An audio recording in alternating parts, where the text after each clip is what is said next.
Already at 10. Boy. I'm feeling well enough, yeah.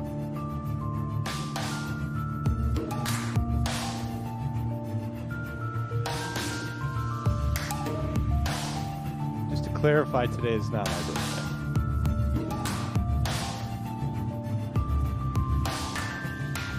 Oh, now we're down to 5. 5 people left. Shit. Oh, now we're back up to 10. That was weird. What a hiccup.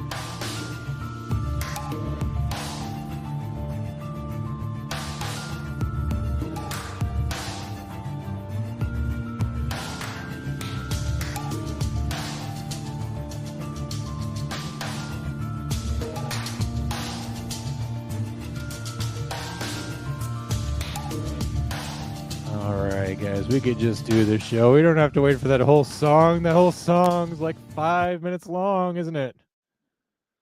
That's all right. Guys, how's it going? Welcome. I don't know if you guys saw. It is the last after show. I posted that on Instagram earlier. Let's see if anyone noticed it. First of all, can everybody hear my mic okay? Because, who knows? I don't see anyone indicating anything about my microphone. So that's good. It's not my birthday yet. My birthday is soon. After show's competing with Thursday Night Football. It's competing with kids going to bed.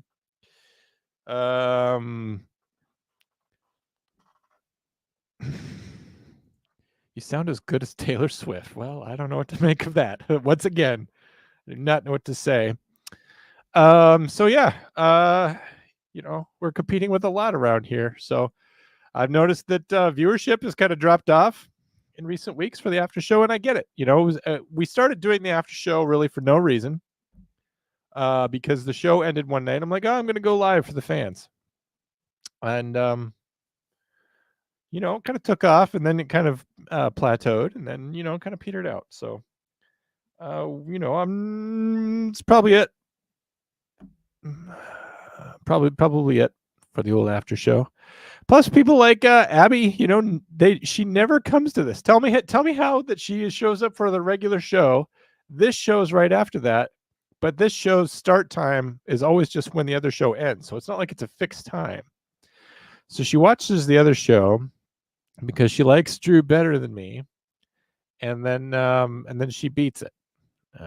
So when you can't get people like Abby to support you for a live stream, it's rough. But let's go ahead and thank the people that are here in the show. First of all, I want to thank Amy, because Amy's overreacting. Because I won't do an after show next week for sure, but maybe the week after that. And we're up to 16, so we're kind of showing healthy numbers tonight. But I'm going to start doing it kind of contingent to how it was last week. Like, I always start the show when there's 10 people here. But it's like if last week, like, the interest just wasn't there, I could be falling asleep in my recliner. So, David, happy Las Vegas to you. Felony Melanie, legally required to be here. Christy, my sister, not legally required to be here. Thanks for all your support. That balloon wasn't there originally.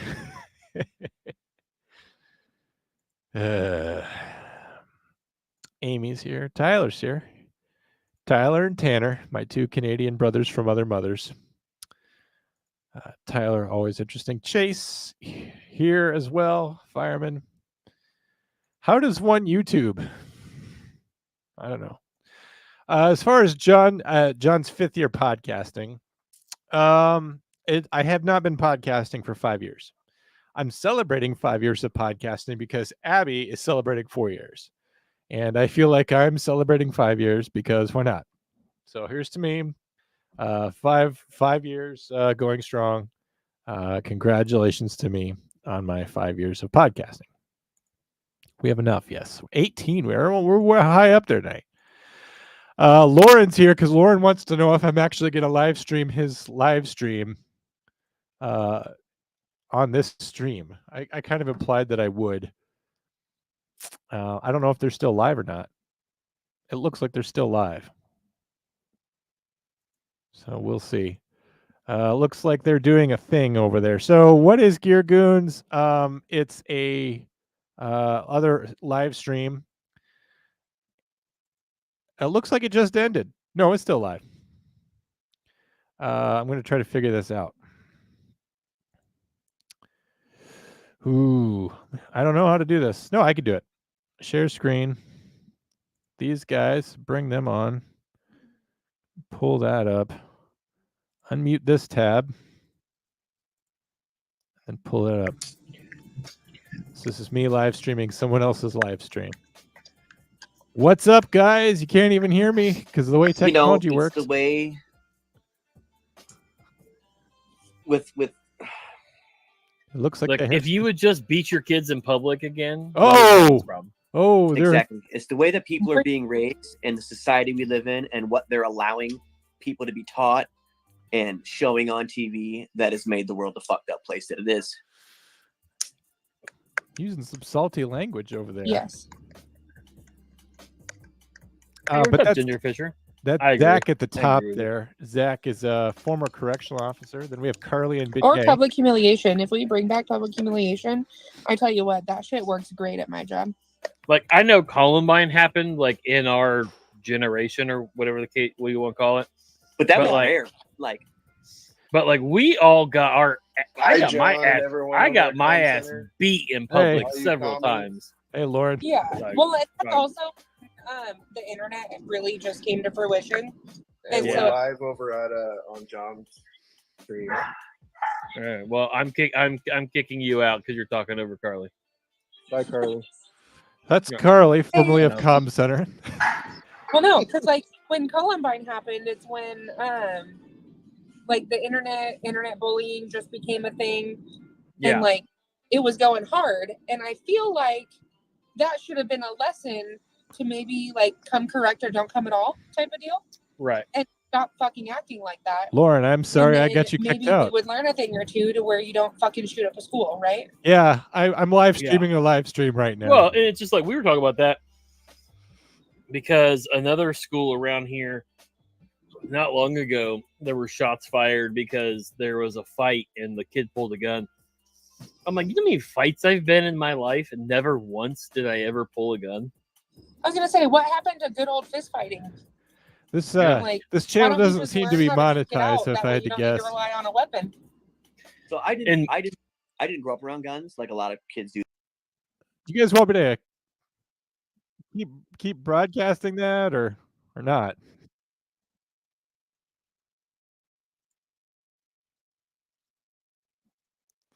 I don't know how to turn it off. All right, we're not doing that anymore. I think we got Lord kicked off over there.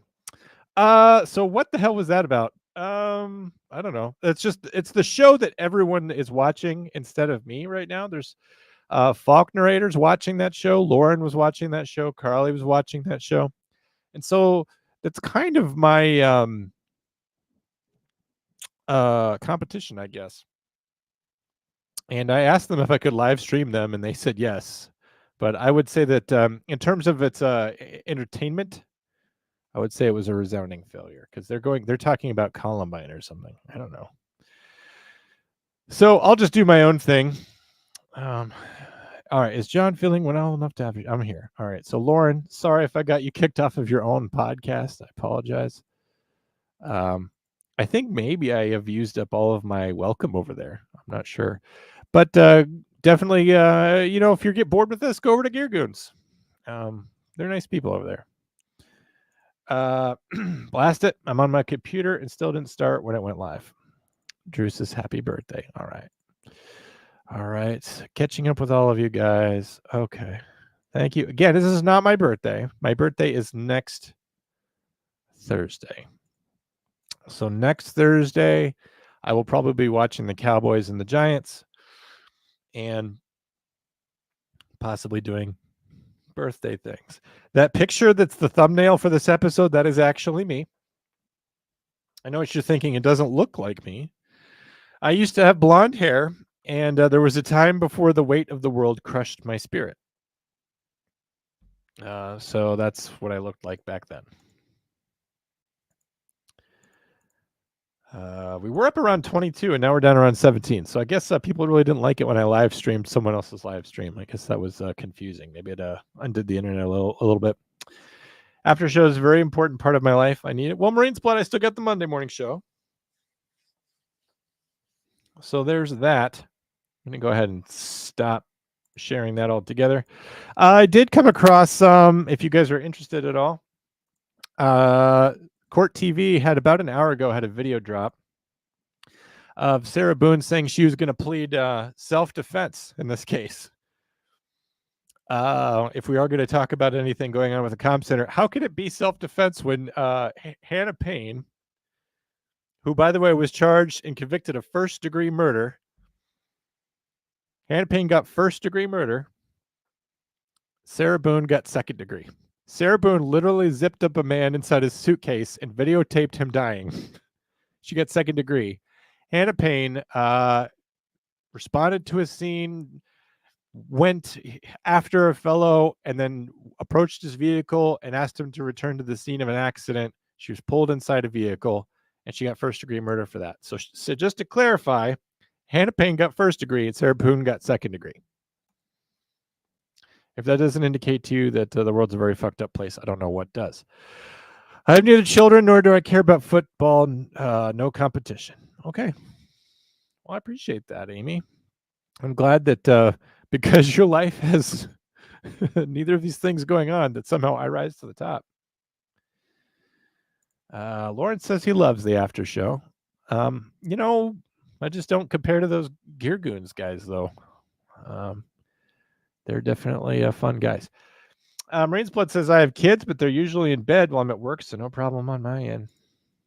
Chrissy says, I'm tired of family members not spending time with me because of football. Oh. I'll tell you what I'll do, Christy. I will set up a special live stream of me watching football, and you can watch football with me. And that way you will spend the birthday with me more than you would normally do because you're in another state. So, hey, I only missed out last week because I was heading to Chicago. Greetings from the gym. David says he texted me at 8:25.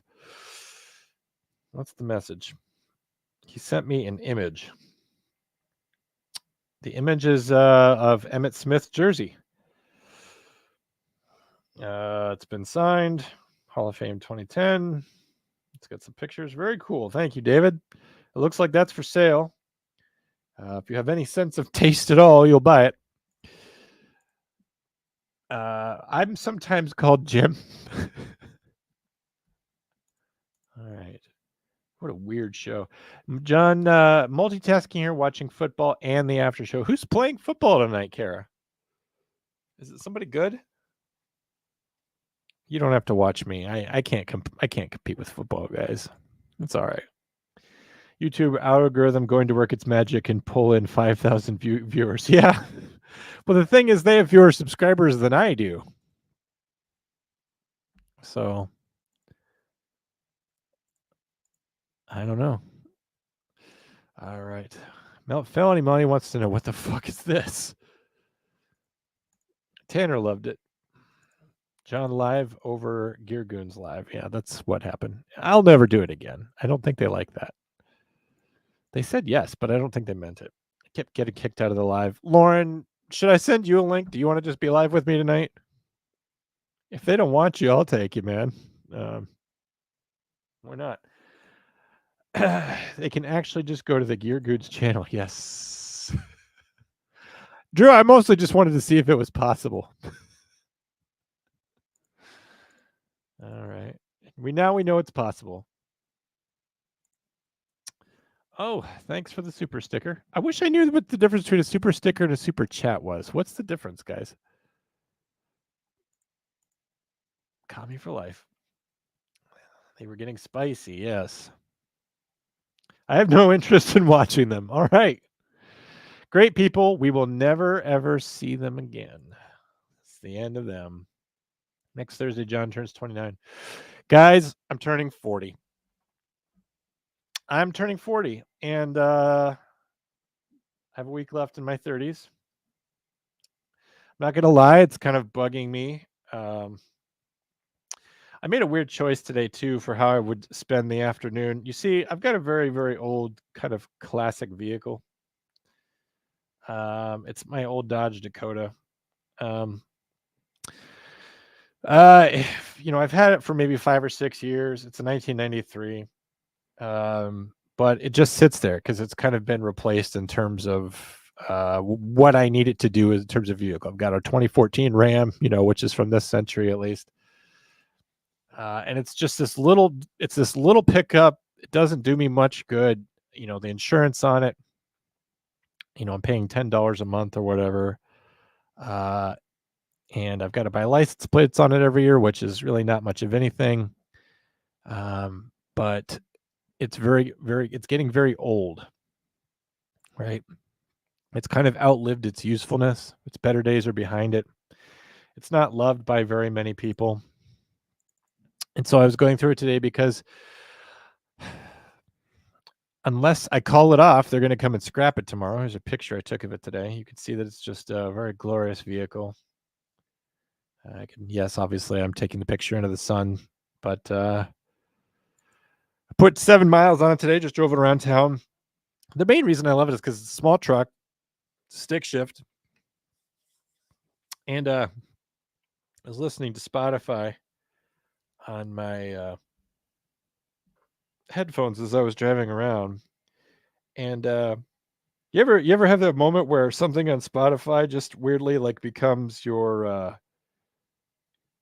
like your movie soundtrack for your life? Because the Wonderwall song "Live Forever" came on on my Spotify. You and I are gonna live forever is the lyrics of that song as I'm driving this song around, or I'm driving the truck around. And I'm just like, I can't do it. I can't let this thing go. I've had it, a long time. I'm kind of sentimental about vehicles, which doesn't even make sense.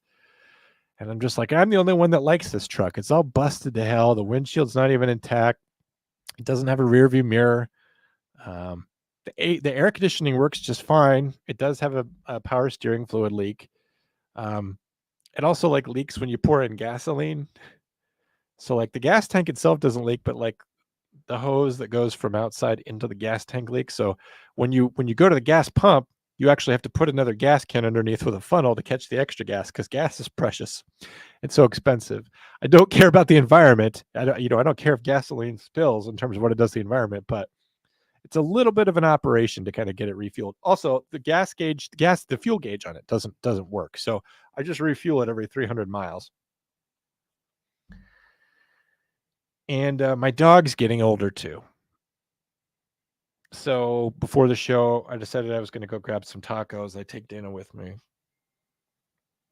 And Dana can't jump up into the seat of my Ram anymore. She used to have like a 5-foot vertical leap.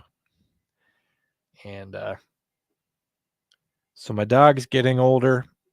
We're concerned about her kidney functioning. She's been making messes in the house. She never used to do that. Her joints hurt.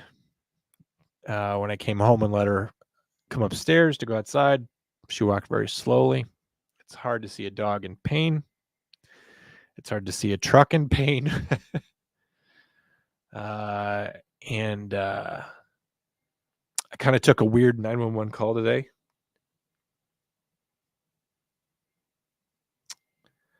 From a friend of mine, his wife. He actually passed away a few years ago. So I took a 911 phone call today from his widow, who I'm friends with. And I didn't like doing that because she's not doing so great. So, I'm going to have my truck scrapped. My dog's dying. My friend's already dead. My friend's wife is dying. I'm turning 40. And it's just, it's a lot for one day. So I don't feel great. Not to pour that out on you or to make this therapy time. And normally I don't care about age. Like age is just a number. I'm still very childish. I'm still very immature. I still am pretty energetic for a guy my age. I'm not in the best shape of my life, but I'm close to it. I've been in better shape before I started podcasting. I was in better shape. but just lots of reminders of mortality today, and that that we're not going to live forever. In contrast to the Wonderwall song or the song by Oasis, so just a bit much, a little heavy today. And so what kind of mood am I going to be on my birthday next week? Try to be in a better mood, but I do a video from Sarah Boone's hearing today. The problem is it's not edited, so if I play it too long, it could get our video pulled down, which I don't want to do. But I'm thinking about putting up some of it. This, of course, contingent to what you guys want to see. The after show is and always has been for you. So if you guys want to watch a little bit more of that together live, we can. If court's just too dry for you, I get that too. We won't do that if you don't want to. We can just chat about something else. And maybe I can invite Lauren on, or Christy, also from Canada. Not Canada, Australia, the Canada of the South. She asked me to remind her when I was live, and I forgot to do it. So I'm just going to go ahead and call her right now using the internet.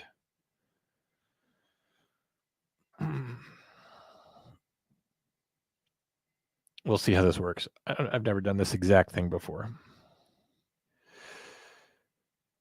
But it's just to remind her to join the show or to watch the show. I will do this eventually. Once our numbers get so poor, I literally have to reach out to people to remind them that the show is on. Amy says that she didn't get charged with first degree because she didn't use a gun. That's a very good point. I don't know if it's accurate. Hey, Shorty, are you there? Yes, I'm here. You are live on the internet. You're live on my show. How are things down in Australia, mate? It's pretty good. It's beautiful day today, but choosing to be inside and watch your show. Are you excited for spring? Spring starts in just a few days. Yeah, it's already spring here now. We end it as soon as it hits the 1st of September. So spring here. It's a little bit different to you guys. It's weird that spring's in September, don't you think? Yeah. Did you just say yes, even though it's literally how life is in Australia? Well, for you though, isn't it going into fall or autumn? Yeah, we say autumn here. Nobody says fall. If you hear someone say fall, that's how you know that they're not really from America. We all say autumn. Okay, got that. So just to plug your the thing that you do, your Instagram handle is Shorty Rides. Is that correct? Yes. And what is that about? I just ride motorbikes with my husband for fun and do silly things and just post about it. But I do it all faceless, so nobody knows who I am, and I can annoy people. So. You are weirdly anonymous. Question for you. I was talking to someone in Canada, which is another country kind of in the neighborhood up here. And he was telling me that if you get caught by the police driving a car while drinking coffee and eating a donut, that's considered careless driving in Canada. Do you have crazy laws down there in Australia? Yeah, it's at their discretion, but if they think you're distracted, so if you're sipping on a coffee or eating or don't have any hands on the steering wheel, or in some case, some people drive with their knees when they're trying to multitask, you get fined and trouble. That seems crazy to me. Did you know that where I live, texting and driving is encouraged because they want you to stay awake on your drive? I never know when to take you seriously. Is it real? Like really real? You're pulling my leg.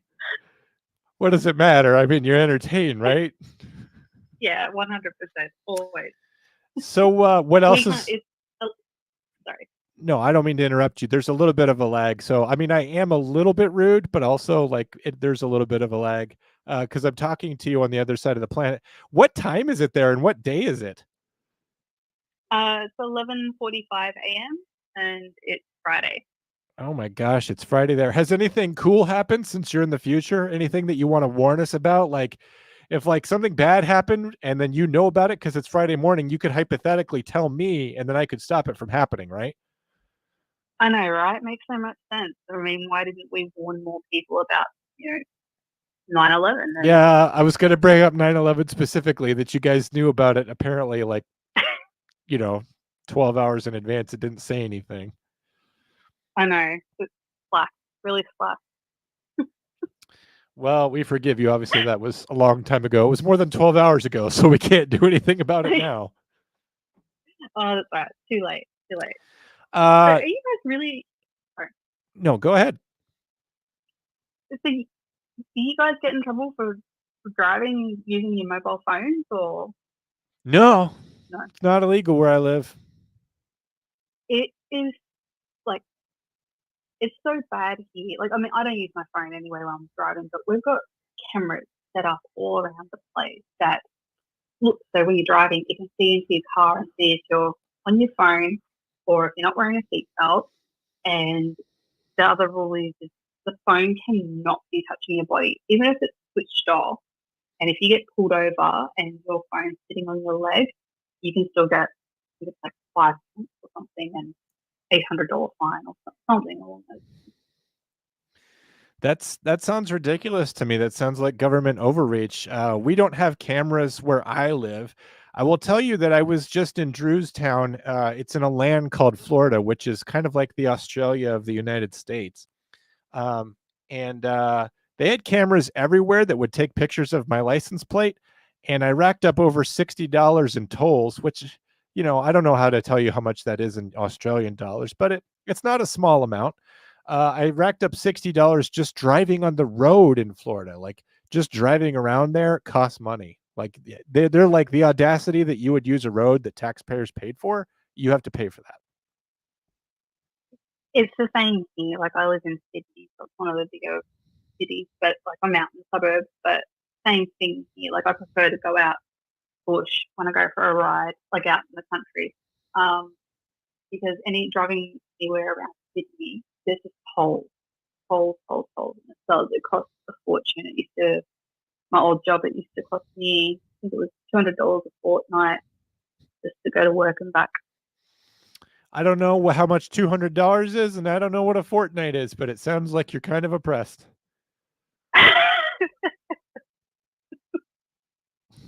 Oh. I love your crazy made up words that aren't even English. They're so cool.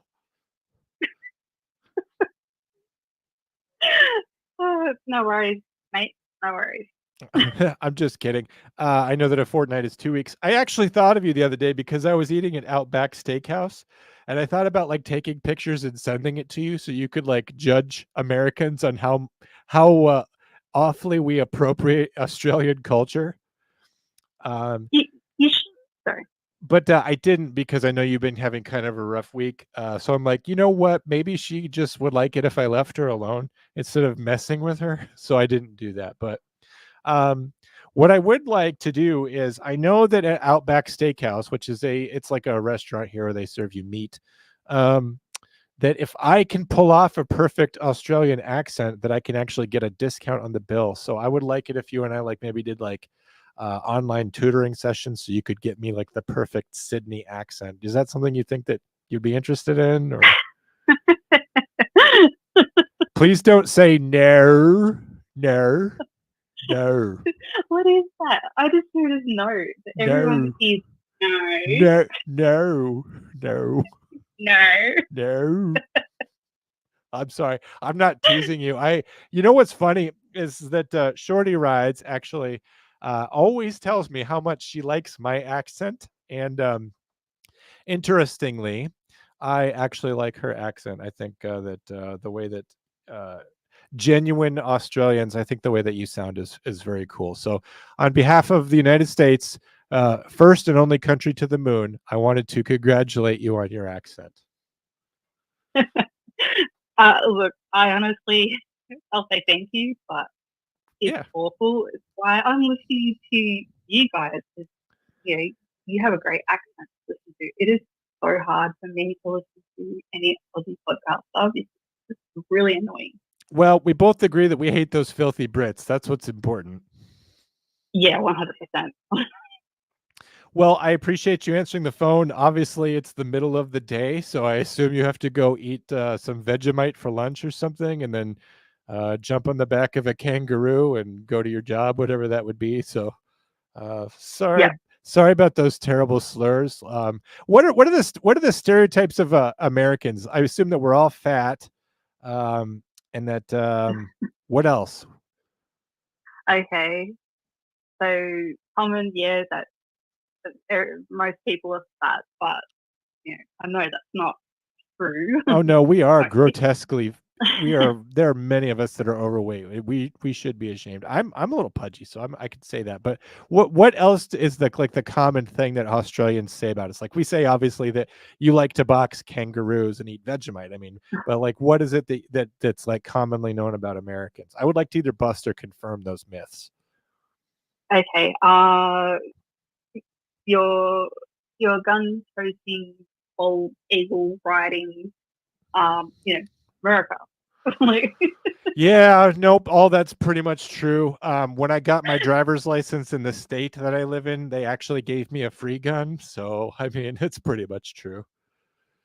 oh, that's cool. It's super hard to get a gun here. You have to go through such rigorous testing and because if like they took away our guns like 96 or 97 or something like that after the mass shooting in Tasmania, and so they did this. They took everyone's guns pretty much, and like my cousin has guns that that did get one. It's honestly insane, and I wish it wasn't that hard, but I the thing is a strong. I don't think guns should be taken. They're trying to take away the guns from the good people. The criminals will always get their hands on guns, regardless of what the law is. So Well, I don't especially see if they're illegal, everyone that has a gun is a de facto criminal, right? You're just making criminals out of people. Yeah, well, I don't know if there's what the rules exactly are over there, but my grandfather, he was on property, so he shoots pets and stuff like that. But the gun's going to be kept in one room in a safe and the ammo in another. And Well, I'm sorry that they can landlord it. I'm sorry that you guys have lost your freedom. Hopefully, you will fight in a glorious revolution to reclaim it soon. You will have your backers here if you decide to do that, just so you know. Did you watch the debate between Trump and Harris? I'm part of it because I just can't stand her. Sorry. That's okay. Don't mean to offend anyone. I can't. You don't have to care about. Yeah. I don't know who the president of Australia is. If you wanted to tell me, that would be okay. The prime minister, and he resembles Ralph Wiggum. Ralph Wiggum is the president of Australia. Now, the prime minister would be a member of your legislature that is chosen by the legislature to be the chief executive. Is that how it works? Yeah. Well, I actually follow American politics more than my own because it's just a joke here. But yeah. Well, I mean, it makes sense. We invented the space shuttle and such, so I get why you would, want to pay more attention to us. But no, I appreciate you answering the phone and letting me take up your time with my silly ass questions. But I just wanted to thank you and include you because I know that you can't usually call in to the comm center. If you dialed 848-COM 911, it would cost you over 10,000 Australian dollars. So I just wanted to thank you for being a fan. Yes, in the Joe Biden economy that has ruined even across the Pacific Ocean, has ruined your own economy. That's why I pay attention because it affects us too. So I just want to apologize to you for Joe Biden. All I can tell you is that it wasn't directly my fault, but like I am sorry about it. You know what? It's not seeming so bad now that they've got Kamala or whatever her name is running. Because she reminds me of just like the mean school principal, and then everyone around her, like at her rallies and stuff, when they talk, they're all like mean teachers, and they talk to people like they're 5. It's so condescending. Well, you got to remember that the same people that are handling Biden are handling Harris. Like neither one of them was put up as a candidate that can think or speak for themselves. She just is someone who's not pooping her pants, so that's why she's slightly better off than Joe Biden. So Slightly. but why isn't she fixing the country now? Like, why isn't she trying to? Don't you think she'd get more votes if she started implementing all these things she's promising to do? Well, that's a good question. Strictly speaking, our vice president really doesn't have any executive power at all. They can't go out and do anything. They don't have authority as a vice president. I know that Trump keeps putting that forward saying, why don't you go do this? And what he's really saying is, why doesn't your joint administration, why doesn't Biden, Harris, the Democrat Party go out and do these things? But Kamala Harris on her own right now cannot go do anything. The only thing that the vice president can do is cast the tie-breaking vote in our Senate, which is one of our houses of legislature. So only if there's a tie does she get to vote on a matter that's on the Senate floor. So she has almost so in terms of her actually assigned constitutional duties, she just breaks a tie whenever that happens. And as far as I know, there's no critical legislature on the floor of the Senate right now. So okay, that's cool. All right, well, I'm all open to learning new things. I did not know that. I know. I'm sorry. I didn't mean to teach you anything. I regret it. Terrible. But I appreciate you answering, and I appreciate you being a fan of the Comm Center all the way on the other side of the world. And I hope that you guys get liberty back, and that liberty reigns for 1,000 years over the land of the wallaby and the didgeridoo. Thank you. I will talk to you later. Thanks for everything. Thanks for always being kind to me. I appreciate you. Not a problem. Go in peace. The rest of the show. And everyone follow Shorty Rides on Instagram, because that's what she does, and she needs more followers. So go follow her. Thanks. Have a good night or a good day or whatever. It's literally 9 p.m. here yesterday. So no worries. Have a good one. You too. Bye. Bye. I don't know how to talk to people who are on the other side of the world. Have a good day. Have a good night. I'm so bad at it. Excuse me, everyone. So that was Shorty Rides, a fan in Australia. I know that we're normally a very Canada heavy show, but just wanted to bring in some other people that also hate the British, just to get some fair and balanced stuff. So Tyler says, I don't pay attention to my family or kids. Comm Center comes first. I appreciate that. In Canada, Sarah would get mischief for that. Manner of death, firearm versus roll check-in suitcase may have something to do with the first degree and second. Drew concurs. John, would you be interested if I mailed you a challenge coin or no? Didn't you already send me one? I thought that you did. Got this guy right here. If you send me one, I would be pleased. I don't normally get challenge coins, and I think I only have one for my own work. And then David J gave me a challenge coin. And so if you sent me one, it would be my third all-time challenge coin. Marine's Blood says, I already get less sleep than I did during boot camp or boat camp. Boot camp. And have been doing for the past 4.5 years, and it's destroying my brain. Need as much sleep as possible, otherwise I would. Please go to sleep right now. I don't want to be responsible for destroying your brain. My Troikman jersey survived an apartment fire. No joke. That's great. Oh, we're getting a call from an old friend. Please take this the right way, but who's calling? This is Jake motherfucker Welder. Oh, Jake, my old friend from Hard Time. Yes, I was aware that I didn't call in last week, so. Yeah, I did give you a little bit of shit about that, and I'm sorry. It's all right. How are you, man? I'm doing well. Just on days off doing some stuff. We're gonna, after we record, I'm gonna head up into the mountains tomorrow. So yes. I'm gonna go off here for a couple days. What Jake likes to do is he drives around with a bus in his town with you get pizza normally or whatever. You put it on the bus, you round up all the homeless, and then you drive up into the mountains. You give them all 5 minutes.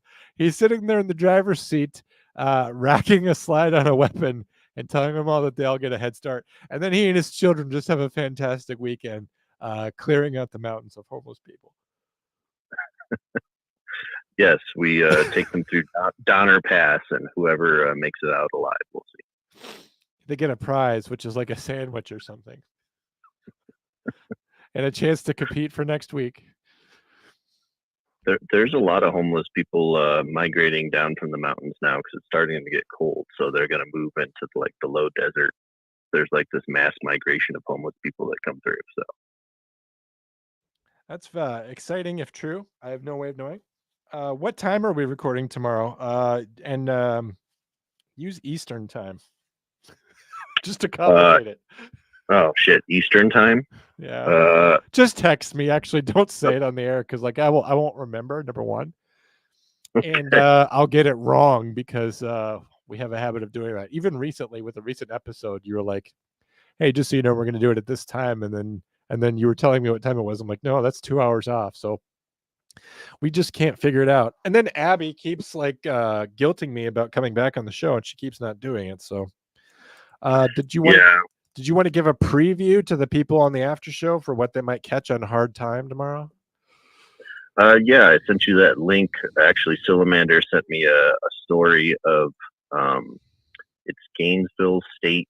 Oh yes, prison. you did send that to me. Yes, how stupid of me to not remember. That's okay. Six man football in Texas, and they're inmates that play against other high school. So it's like a real life, whatever that movie was. It's like We Aren't Marshall. We aren't Marshall. We aren't. Yeah, but what's that? The longest yard? Is that what that is? Yeah. This would probably be the shortest yard, I guess. Oh yes, the shortest yard because they're all kids.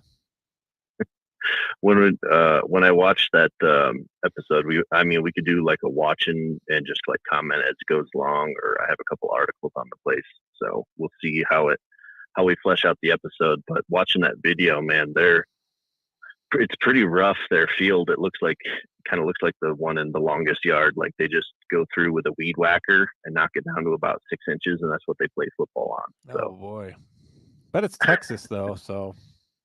Yeah. If you don't have scrub, you don't have anything in certain parts of Texas. That's true. And it's all about football, I guess, even if you're locked up. So that sounds exciting to me. Somehow you've managed to pique my interest again. However, something that's an interesting point is that tomorrow's episode will only be available to subscribers. It's true. Tonight's episode of Com Center was only available to subscribers, but because I'm not good at YouTubing, lots of extra people saw it. But I'm better at Spotify. So when that comes out on Spotify, it will for sure be for members only. I have a question for you, a podcasting question, since I don't normally talk to you as much as I should. What would you think about, we've got about 30 episodes that are in subscription only now. What would you think about like re-releasing those old subscription only episodes as regular episodes, and then just the subscribers get to be 30 episodes in advance? Because those old subscriber only episodes, no one's listening to those anymore. Yeah, we could release some of them so they have some more Hard Time to play, and then we'll keep on trucking. I've got we talked about what the self-implosion. Maybe we could talk about what did you call that? Slow implosion state penitentiary. It's too hot right now. It's too hot. But if it becomes fast explosion state penitentiary, then we'll talk about it. Okay. Could you believe I called it slow implosion, and then when I texted you today, it's kind of amazing, isn't it? Yeah, no, I saw that. I was like, holy shit, man! Like that's like a failed state over there. Yeah, it's like Ecuador. Ecuador right now is a failed state, guys. It's mostly being run by cartels. Like down in Ecuador, it's pretty much cartels v government, and the battlegrounds are in the prisons because that's where a lot of the bad guys are, from the mafia to the ex-vice president. And just recently, someone attacked a prison in where was that? At Cyndaquil somewhere. Guayaquil. Yeah, Cyndaquil is the flu medication. Yes, Cyndaquil.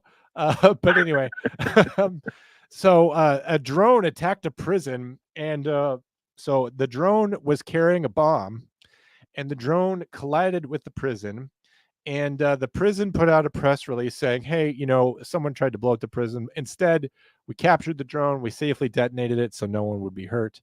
And then it got out in other certain Maltese news sources that the bomb that they detonated safely detonated on top of the roof and blew up a huge part of the prison. So we were like calling into question why an officer with a pool skimmer would bat it down and blow up the roof there. But then third source, I don't know how Maltese it was, but revealed that it was actually inmates who shot down the drone with guns. So inmates were defending the prison with guns. The inmates did this. That's how bad things are in Ecuador. And it's the kind of stories that you could only hear on Hard Time. Do not look them up for yourself. Right? Got to listen to Hard Time. And I can't imagine like doing a stop and frisk on an inmate and finding like a fully automatic weapon. That's pretty fucking nuts. Yep. Could you imagine just doing a stop and frisk and finding a piece on him, and then you say to him like, please be fully aroused, because like that's like the better situation. It's like, please tell me that's a 5-inch barrel. Please tell me that you are sexually aroused right now. That's the best case scenario right now. Holy fuck. I've never been chased around like that. That's terrifying. Yes, hard time down there in Ecuador. The hardest times. We actually had an inmate that was in because he tried to hack somebody's leg off with a machete, but he didn't have any machetes in jail. You guys didn't, that wasn't part of the kit that you provide them? I know that normally it's like a toothbrush and like deodorant. Yeah. And once they're off suicidal procedures, they can have underwear and shoelaces again, things like that. And usually issue them a machete then. Yeah, I call it the I fucked up starter kit when I give it to them. A lot of people have criticized your jail's pro machete policies, but it's not like they're not the same machetes that you can go out and buy at your corner Kmart store. These aren't nice machetes. They get used, they get recycled. They're not often sharpened, which again, some critics say makes them worse and more dangerous. They're very rarely cleaned. They're not weapons that you can be proud of. They're not the kind of machete that you would give to your own kid, just as an example. Well, we thought about moving to like the hungless, but that would be cultural appropriation. Oh, yes. So we decided against that. So the homeless should not have their culture appropriated. They should be hunted for sport in the mountains, obviously. Yes, I mean I give them a running start. I mean that is the sporting part of it. That's what makes it not first-degree murder. And also, you're not putting them in a suitcase. So. Yeah, no, I would never put them in a suitcase. I mean, that would involve the machete making them into much smaller human beings. Yeah. Eat anything good lately? Having a good Cuban food or any other interesting food? Sometimes we talk about food. I think I'm actually going to do tacos El Pastor for the shift coming up here early next week for grave shift. So it's like chicken cooked in an adobo sauce with pineapple. Now, adobo is Spanish for chocolate, right? I'm not sure if I don't think so. It's made with New Mexican red chilies. So. Yeah, but it's got some chocolate in it, I'm guessing. Isn't it like cacao or something in Spanish for I don't know. Chocolate? I don't know. I have no idea. But I'm looking forward to podcasting with you. And then kind of what I was getting at is that if we release some of these old episodes, I could take a break. Yeah, we can release them slowly. Yeah, maybe release them slowly, gently, and then maybe I'll just keep recording new Friday episodes for the listeners. But yeah, maybe that makes sense. What a good idea! I like that. Yeah. You and I always have good business ideas. Yeah, sounds like a good idea, and then people can get caught up. I know that way Luke can listen to some more episodes. I'm not sure if he's subscribing. He's not. He's never heard an episode of Hard Time. Yeah, I know Salamander is. And I don't know if I haven't heard from David Osborne since lately. I don't know if he's still listening or not, but we still think he about hasn't talked to me lately. What's weird is that he actually suggested an idea for an episode once when he was talking about the prison in Stillwater, Minnesota, that had a small riot. I think either they had a riot or they had a correctional officer. Remember that one female officer who was like, as soon as we saw her picture, we were like, "Oh, you are definitely going to marry an inmate," and then she definitely did, like right away. it. Yeah, that's right. I remember that one. I'll always remember it as the episode before the one where the lady gouged out her own eyes, because I'm still mad that we did that episode. The episode haunts me. Yeah, that was another viewer recommended one. So I recently put it out on Jake Motherfucker Welder on my Instagram for people to send me some episode ideas if anybody has anything or some guests. We're looking for somebody that's got like a, served as an MP or has some knows a little bit more about the military jails. We've done a little bit on it, but I'd like to talk to somebody with some actual experience. So we'll see. What's always fun about podcasting, and you know this, but I'm more just informing the audience. Finding interesting things, finding interesting people, experts on their way of life, their own experience, their profession, their careers. Locating them is not hard. Having them say yes, they will do the show is easy. But then they never, ever do it. So that's the hard part. They're always just like, I would love to appear on your show. Okay, cool. Can you do it tomorrow? Tomorrow's not good. Okay, day after tomorrow? No chance. 3 days hence. There's a 0% chance I could do it 3 days hence. What about 4 days? That's not a good day for me. 5? Nope. What about a week? Week's no good. Okay, I understand you're very busy. Like, is not next month easier? Like, I have no idea what I'm doing next month, they say. I'm like, okay, so you're not busy next month, but you won't pencil me in. So, like, the future's too near and the future's too far. So, like, somehow you just have to guess the right butter zone with them, and it's impossible. I've never offered a fortnight. Maybe we should give them a fortnight too. You know what you should do? Offer it as an Australian fortnight. That way they're confused. Or a baker's fortnight if you don't want to make it political, Right. Yeah, it's the same as a regular fortnight here. It's just upside down. Exactly. And a baker's fortnight is just 13 days, I think. Oh, okay. Yeah, there you go. Well, I don't know. You tell me. I don't know. Sounds right. 13 or 14. Who's playing right now? Playing what? Football. I don't know. Is it the Jets and the Patriots? Oh, yeah. I saw something about the Jets. So, yeah, maybe. Isn't that a game you would hypothetically care about? No, because they're New Jersey Jets and the Boston. Yeah, Boston. But you would want to see them both lose, obviously. Yeah, if they could both lose, ideally. But your child clearly a New Jersey Jets fan. She does not want to hear you say that. They must have scored a touchdown. That's how they respond when they see a division rival scoring. No. Massive overreaction. You got to train them young. You've got this child indoctrinated from a very young age. Ironically, to love Canada's team. So whatever. I mean, we're all friends here. So. But yeah, just text me whenever's good for you tomorrow. I don't know if I have to produce the Friday show or not because I don't get told things. Okay. So yeah, I'll try to get up around our normal time, and if we can, I'll text you and we'll see what works. The earliest we can start. Alarm.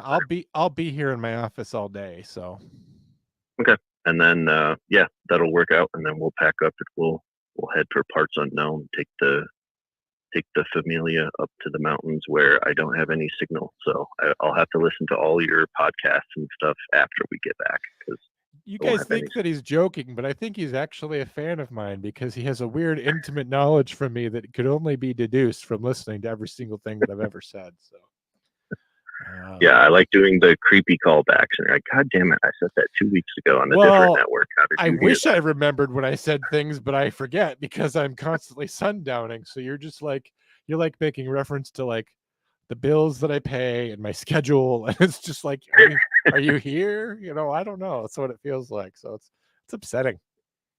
Like, you need to change the registration on your truck. It's getting old. Yeah. When that time you texted me like, "Hey, the tabs on your plates are about to expire," I'm just like, too much. That and just when you text me, "What are you doing right now?" Like it's kind of weird. Well, at least I'm not like sending you like, "Are you up?"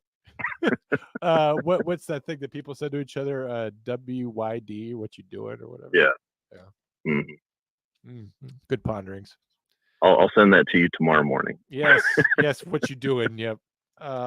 Yeah, but so don't set an alarm because I want you to be refreshed for your day of hunting men for sport. But I understand that you would want to get done and then get on the road too. So I'll be available. Okay, sounds good, man. All right. Well, thanks for calling. Thanks for adding a layer of interest to an otherwise show of me talking. So I appreciate you. All right, communists forever, commies. All right. Goodbye, Jake. Goodbye. Goodbye. Oh, did you want to take us out with a Jake joke?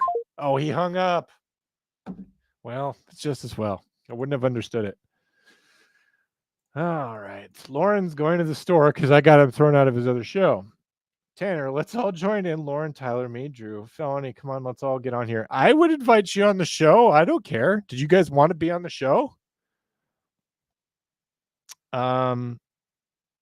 Yeah, I mean, if you guys want to be on the show, I absolutely don't care. We can Gear Goons apparently, if I may circle back to that, is like a guy, and then he has all his fans on his show, I guess. So yeah, if you guys wanted to appear on here, the final episode of Aftershow, we could do that. To do that, since I don't want you to have to wait to like put your stuff in the chat so everyone can read it, I guess send me what would be best? An email, because then I could copy and paste from my computer if you want to be on the show, I guess. Isn't calling just as good though? We had 2 callers tonight. Something hurts all the time and I don't remember anything. That's me, Mike Landrix. We're back to 36 minutes in. PTSD, yeah, some of that. Drew's talking about how I shouldn't complain about where I'm at in life. And he's right. I shouldn't complain. Tyler, I ain't made of money. It's only a cop with a kid that's due this week. I'm only a cop. Tanner, yes, you're having a baby. Isn't it amazing, Tanner? If your child's born the same day as me, can you like name it after me? I'm at watch. It's a girl. I think I actually know the sex of your child, but I think I forgot, which makes me not a great friend. You can name it after me either way. Just one will have a normal life and one will have a difficult life. I think I have some sort of stress fracture in my foot. Oh my gosh. Always hurts and swollen, like the lining of my heart after that last vax. Oh. The thing is about Michael, what you need to do is you need to do the rice thing. April's here. If she's still here in the chats, which she may be gone by now, but you need to raise, ice, salt, and escalate your foot. So do those 3 things, I think. Raise, ice, salt the foot, ice it, and salt it. The salt keeps the ice from melting, I think. Raise, ice, salt, and escalate. I'm not sure what rice stands for, but you need to be treating your foot and not walking around on it. And it could be inflamed because you're not taking anti-inflammatories. I am, again, not a doctor. Well, I'm a doctor in every country but this one because I'm a 911 dispatcher. That's a beauty truck. I know. How do I stop it? How do I not have it hauled away tomorrow? I keep telling myself I should just drive it between now and Halloween. Right? Just drive it for the rest of what is the practical window of autumn. Just drive it around, enjoy driving it, just enjoy having the truck. And then make my peace with it in its own time. But then I keep thinking like, well, the scrapyard is buying the truck for a certain amount of money because it runs. And if anything goes wrong with the truck, then I will be making substantially less money. Also, I need to have the money to defray costs of a new piece of hardware that I'm getting to make the show better. So and the truck's really doing me no good. So it's like it's all about sentiment versus practicality. And I'm actually a very, very practical person, but surprise, I'm sentimental too. So I don't know. Looks like the car the first guy I dated drove. Well, just for the record, it wasn't me. I did not date Amy. I think Amy, you're significantly younger than me. Case in point, I'm 40 or about to be. Phil Mill, you need to get that checked.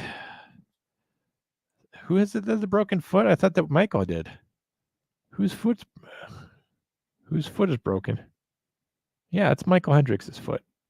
Maybe Felony also needs something checked.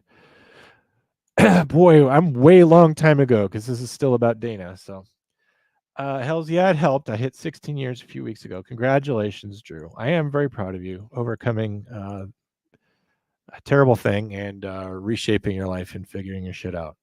You're doing more than I am. No way the AC works in there. No way that is true. Everything else seems believable. Chase, the air conditioning does work. What the worst part of it is that I have no way of proving that to you.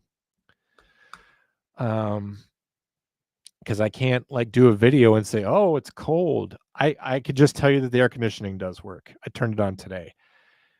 Here's where the other foot drops. So it was parked behind my shed for about the last year. I would drive it sometimes, but when I went out there today to clean it out, I found that some mice had taken up residence inside the truck, which is gross. And then when I turned on the air conditioning, floof came out of the vents, ice cold floof, because they had obviously made their homes in the air ducts at one point. So I don't know if there's still like mice riding around inside the truck, and it's like a rescuers down under type situation in the truck where there's mice still living in there. I can only presume so, because where would they have gone? I mean, I hope that when I drove the truck away from the shed or when I turned it on, that the vibration scared them and they all decided to flee. I don't know. But at one point, within the past few months, the truck has become host to many mice, which is also part of the reason I want to sell it, because if there are mice in there, they're going to chew on a cord soon, and then it's going to be something from the starter, battery, alternator, somewhere in that sequence, and it's not going to start or stay charged or whatever. And then at that point, I'm not going to go after this thing with an amperage or whatever it's called, the little meter thing, voltage detector. I'm not going to chase around a short. So it's already got cancer with the rust, and now it's got trichinosis X with the mice. So bad situation for the poor truck. John, that's so sad. I'm not looking forward to the old boy get old. Yeah, I know. I'm sorry, guys. I didn't mean to depress you. It's just everything was really hitting me all at once. You're living the priest life to its fullest, I see. You're talking to Drew there. Hugs, John. Love you. That's nice of you to say in front of everyone. All dogs are there. I know that life well. Dogs are more precious because they don't last forever. Life is precious because it doesn't last forever. If we were immortal, I don't think life would be precious to us. I think we would take it for granted, and I think life would be boring and a chore. So it's our mortality that defines us and gives us meaning, and ultimately, it's like the fire under us that impels us forward. They light a fire under us to get something done in the time that we have. Dogs obviously have much, much less time, and it's sadder because a dog can really never do anything but love you. It's the only thing it's ever guilty of is having the poor taste to love me. So sad. And it's just sad to see a dog get older. Life is hitting you hard all at once, John. I know there's a lot of distance between us, but you got my phone number, so give me a call and you should need a buddy. You're having you're at the opposite end. You're, first of all, a lot younger than me, a lot more handsome, a lot more Canadian. Yeah, but you got a child coming, so it's like all about life with you this week. And so, I don't mean to bring you down, because this is a joyful time for you. On and on, the rain will say how fragile we are. Yeah. Rains on the just and the unjust alike also. Wasn't she in the chats a bit ago? I don't know who you mean by that, but yeah. Shorty. Was Shorty in the chats? I didn't see her. She does have another name. How are things down under? But not in a sexual way. Thank God I didn't say that. She has her helmet on while she's on the phone. Sorry, she didn't. I was calling her on the internet, Drew. She's in Australia. Sorry. I never say Autumn. She doesn't realize this. I'm not teasing her. But one bit that I do with her because she's from Australia is that I constantly kind of give her like innocuous but inaccurate information about America. I'm always telling her stuff about America that's not true, but it's like they're not bold or audacious lies. It's just basically your basic misinformation. I'm not more guilty than just your regular local news anchor. So I tell her these things, and that's all. That was a chick from high school, Autumn. I also knew a girl in high school named Autumn. She was really mean. I liked her name, but I didn't like her as a person. I don't say autumn, I say fall, but I'm not from America. I'm from California. I know most people say fall. Obviously, I was just messing with her. And that was the joke, is that you guys were all in on it because you're Americans and Canadians. But that was the joke. Not at her expense, but just that, obviously I'm lying. Strumming your guitar while operating your motorbike is a criminal offense in Australia. North Queensland in Australia offered my police agency a 1-for-1 hiring. I was considering it. Why would you go down there? So that you could see different constellations? Like, what would the benefit be? Cops don't get to carry guns down there, Tanner. They don't. Abby, who's not here, did a show once about she had a constable who actually was in England, and then he went down to Australia, and they were doing a breakdown of a case where a law enforcement officer in the country of Australia was responding to the scene of a criminal offense of some kind, and a firearm was needed. He had to get out of his vehicle, take out his keys, and open up the trunk, and then open up a gun case in the back of the trunk. And then, like, his gun was on all these different pieces. He had to put it together and load it up and do all this. And the amount of time it took him to exit his vehicle and go back to where his firearm was stored, he was shot and killed. And so, what's the point of a police officer having a firearm if they can't have it handy? And if we trust police officers to save lives, why can't we trust them to save and take lives? My argument for that.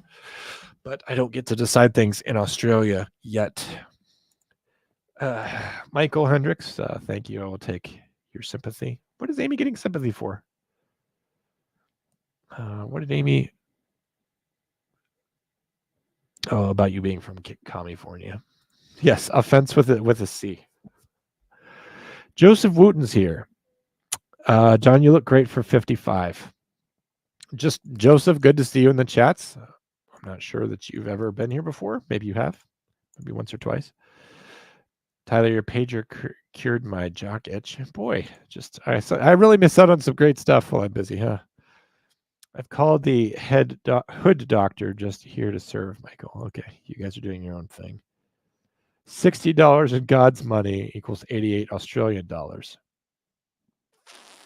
Whose money is God's money? Because since we left the gold standard, our money's not God's money. Carly says, happy birthday, bro. Happy birthday to you, Carly, and happy birthday to Beignet. Good to see you in the chats, if you're still here. Tampa is the birthplace of Outback Steakhouse, ironically. That's why I said Florida was the Australia of the United States. They all drink Fosters and eat emus. No. No. Shorty Rides is super kind, guys. Just want to say that, I tease her and I lie to her a little bit about what it's like here in America. But she's like all of you guys, where she just one day out of the blue reached out to me and just said how much she liked one of the podcasts I was doing, and just said that the work that I do entertains her and means a lot to her. And Drew will tell you that any validation we get around here is good and helpful, and that we don't get enough of that. So thank you to her. Appreciate her. Got to order a Foster's. I've heard that they're not really into that, Mike. Good to see you here tonight, by the way. Michael says this Australian podcast sometimes, and their accents are excellent. Dude sounds like Bandit Healer from Blewett. I don't know what that is. I'm supposed to, though.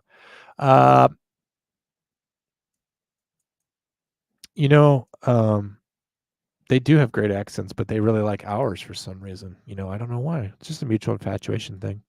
Tanner says allegedly to the moon. For a while there, I'm going to admit, it started to make a lot of sense that going to the moon was a propaganda campaign, that we were trying to outspend the Russians. And then someone had the bright idea that it didn't really matter whether or not we could actually go there, as long as we could make everyone believe it. And then I was listening to a podcast where they interviewed, it wasn't Gene Cernan. I'm going to see what the guy's name was, but it was one of the Apollo astronauts. I believe it wasn't Eugene Cernan. Who went with him on Apollo 17?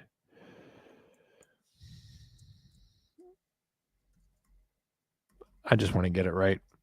It annoys me when Harrison Schmitt. No, he was the lunar module pilot. No, yeah, he was. Yeah, lunar module. Command module pilot was Ronald Evans. So Harrison Schmitt, I believe, was interviewed, and he talked at length about what it was like to go to the moon, and in great detail. And they showed video from Apollo 17, which obviously going to the moon in Apollo 11, Apollo 12, Apollo 14, 15, 16, 17. And we have all kinds of records and data and information. And I came to realize that the United States has an interest in suggesting that we didn't go to the moon. I can essentially debunk that all on my own.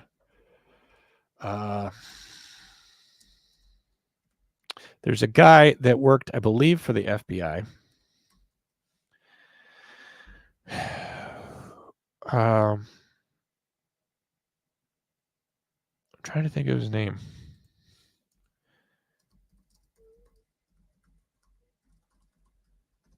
But if I can't think of it, Robert Philip Hansen. He spied for the Russians for, I believe this is the guy, for like 30 years. He sold 6,000 classified documents to the KGB, which detailed our strategies in the event of nuclear war, developments in our weapons technology, aspects of our counterintelligence program. He cost us millions and millions and millions and millions of dollars. And he actually only died 2 years ago.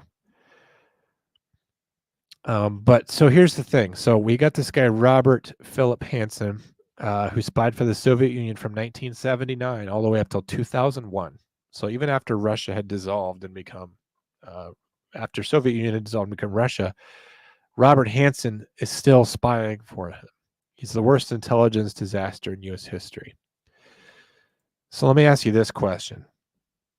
Who would have the biggest interest in debunking a faked U.S.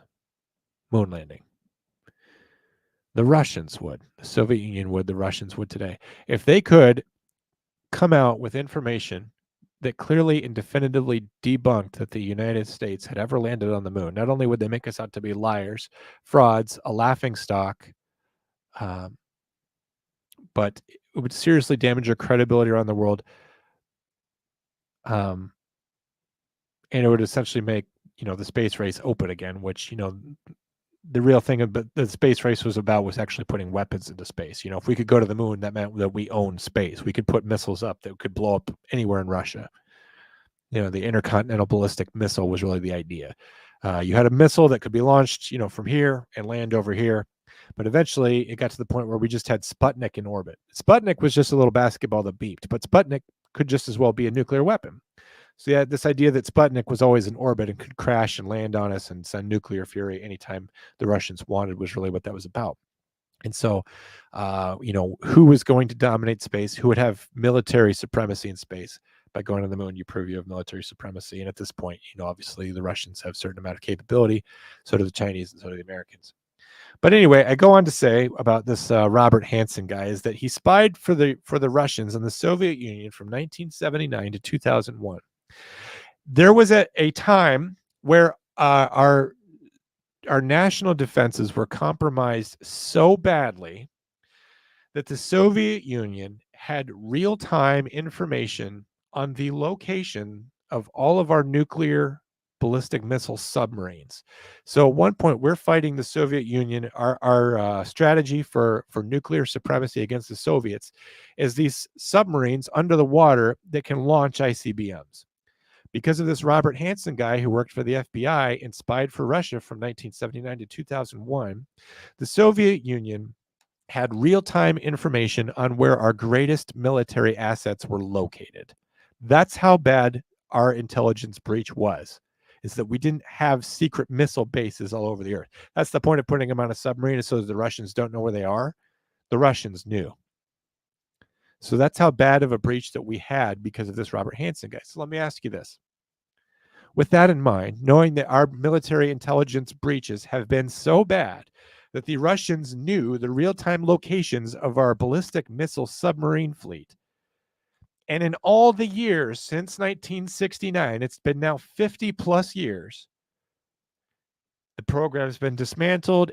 The thousands of people associated with Gemini, Mercury, Apollo, many of them have died. Many of them have become frail, infirm. They're certainly not under the direct supervision of the United States Secret Service.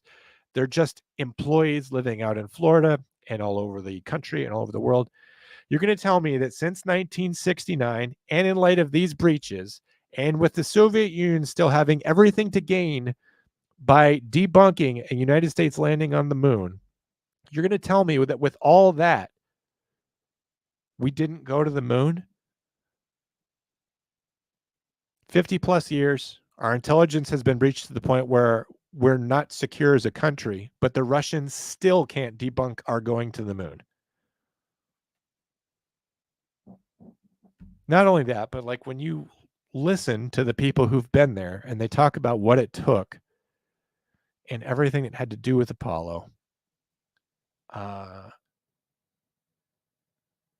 it's very, very, very, very convincing. It's not just like, oh, that looks like fake footage of Neil Armstrong getting down a ladder, right? That's debunking the myth of landing on the moon if you have about 5 minutes to invest into thinking about it. I'm also going to bring up this final point about whether or not we landed on the moon, because why not? There's only 12 people here. Excuse me. But I want you to consider this.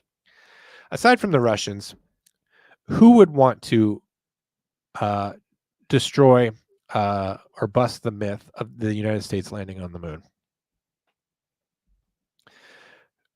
In whose interest would it be to convince people that we didn't land on the moon, aside from the Russians? Anybody that hates this country. And you know what? There's a certain sect of Americans who want to destroy the myth of the West. They call it the myth of the West. They want to destroy the idea that America was ever a great country. They want to destroy the idea that we were, that our founding was somehow divinely providential. They want to destroy the myth that we're a good country. They want to make everyone believe they're a country that was fundamentally founded on slavery, started bad, fruit from the poisonous tree. We're a bunch of colonizers. We go around oppressing people, dominating people, that we're a racist country, an evil country. And the idea that we took our collective goodwill, our collective scientific intelligence, our men and our women, and our best and brightest minds, and a few German Nazis, and we put all that together and went to the moon. So the people who want most to destroy the idea that we ever did anything as amazing and cool, and as much of a feat as going to the moon, would be those people that hate this country. And I think you know who I mean. So if you're someone that doesn't believe that we went to the moon, I just want to ask yourselves, who are you aligning with when you say that? Is it the people who love this country, or is it the people that want to see the quote unquote myth of American greatness brought to its knees?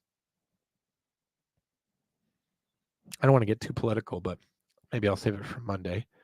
Who are the people who would want to destroy the reputation of the United States as a great and fantastic country and a fundamentally good country? Moving on, now that I did all that, lost several viewers. Scottish accent is the hardest to understand as an American. We call that a brogue. Stanley Kubrick did a bang-up job. Well, I just addressed all that.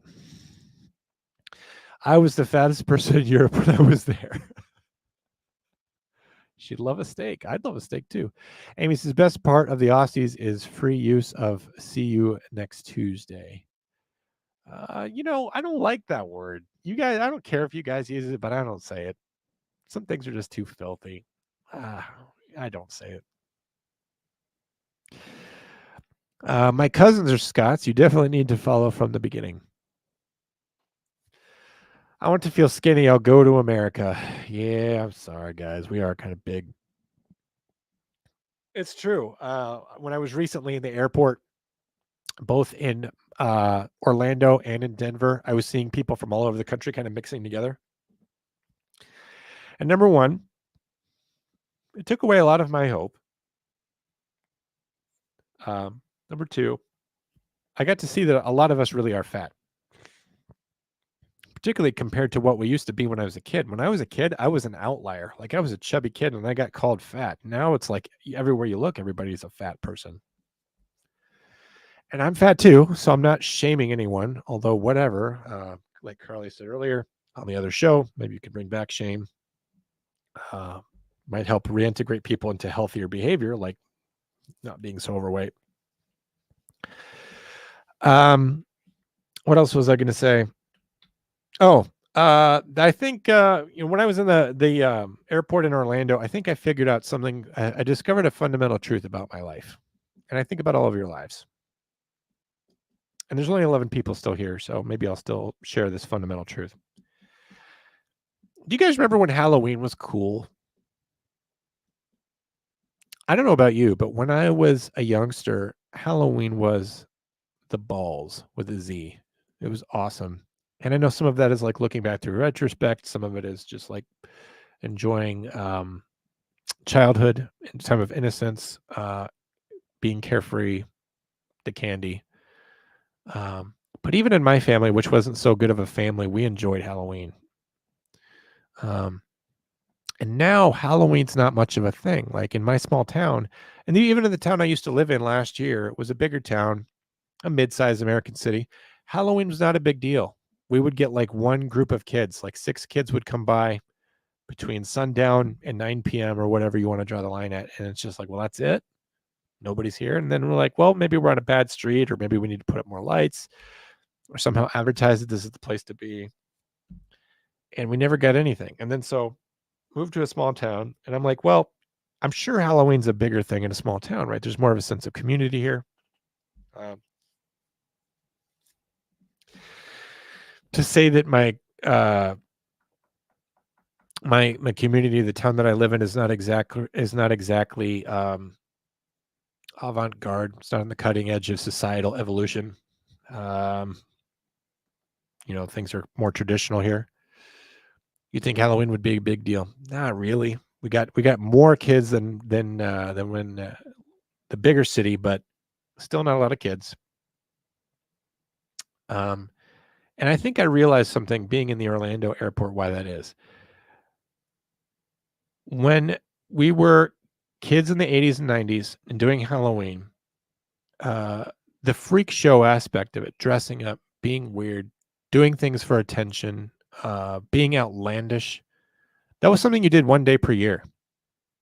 It was an exception. And now everyone's outlandish. Everyone's trying to get attention. Everyone's hair is some strange color. Everyone's wearing something bizarre. Everyone's daring someone to say something so that the person criticizing them can be labeled a bigot or something. Everyone's very provocative in their way, very outlandish and very unprofessional, if I may say, because you will go around to places and you'll see people in positions of professionalism, and just according to, I guess, my sense of propriety, they seem very, very, very unprofessional. Again, I work in a sheriff's office and I have a beard, so I don't know. Am I being a hypocrite according to my own standards? I don't know. But the people with the purple hair and all this, and I'm not saying there's anything morally wrong with it. I'm just saying, like, if you look at the way that people looked back in the 80s and 90s, everyone had a very, very conservative style of dress all the time. We all looked like we could go to court on any given day. If you look at pictures of people back then, it's case in point. And if you go back even further, go back 70 years. Look at the 1950s. Go back to the 30s and 40s. Men wore suits every day, all the time. Everybody wore a hat. And so what I mean by that is you look at, going back 90 years ago, 80 years ago, 70 years ago, everyone was very prim, very proper. I remember in the 70s, if you went to college, if it was your first day of college, your dad would tie your tie for you. You're a man now, son, make me proud at college, tying the tie. Now you got people going to college and, they look disgusting. Even when I was in college, they would wear pajamas to class. I didn't think that was cool. And now we're so far past the point where we have no standards for our style or dress or behavior that Halloween doesn't stand out. Every day is Halloween now because of the way that people look and behave. Everything's outlandish now. So Halloween's lost its meaning, Charlie Brown, because every day is Halloween now. Just something I thought while I was at the Orlando airport, scoping out the humanity there. And I wondered if I'm a bad person for having that sort of casual contempt for humanity. But you know what? We need to make shame great again for some people, like Carly was saying. I don't know. There's just some people that should be ashamed. Not everyone. But some people do behave in shameful ways, and then they're the ones, who will usually evoke pride, even though we seem to have lost an idea of what that word means. Anyway, moving on from all the overt politics tonight. Still talking about Scottish stuff, closed captionings. We're trying to understand people in other countries. Come again, lad. I'm going to take it that that's the Scottish flag and it just doesn't translate. I don't know. Stereotypes are only truth. The truth that hurts. Now I cry myself to sleep knowing I face my truths. Yeah. You take a shot of maple syrup and curl up with your pile of badgers to stay warm, and you wish your pet loon a good night. I don't know. Has anyone seen the Matt Walsh movie? I have not. Average American needs at least a fifth grade level. So, fifth grade level of what? Good to know that I've inspired a lot of political discussion here. Good day, mate.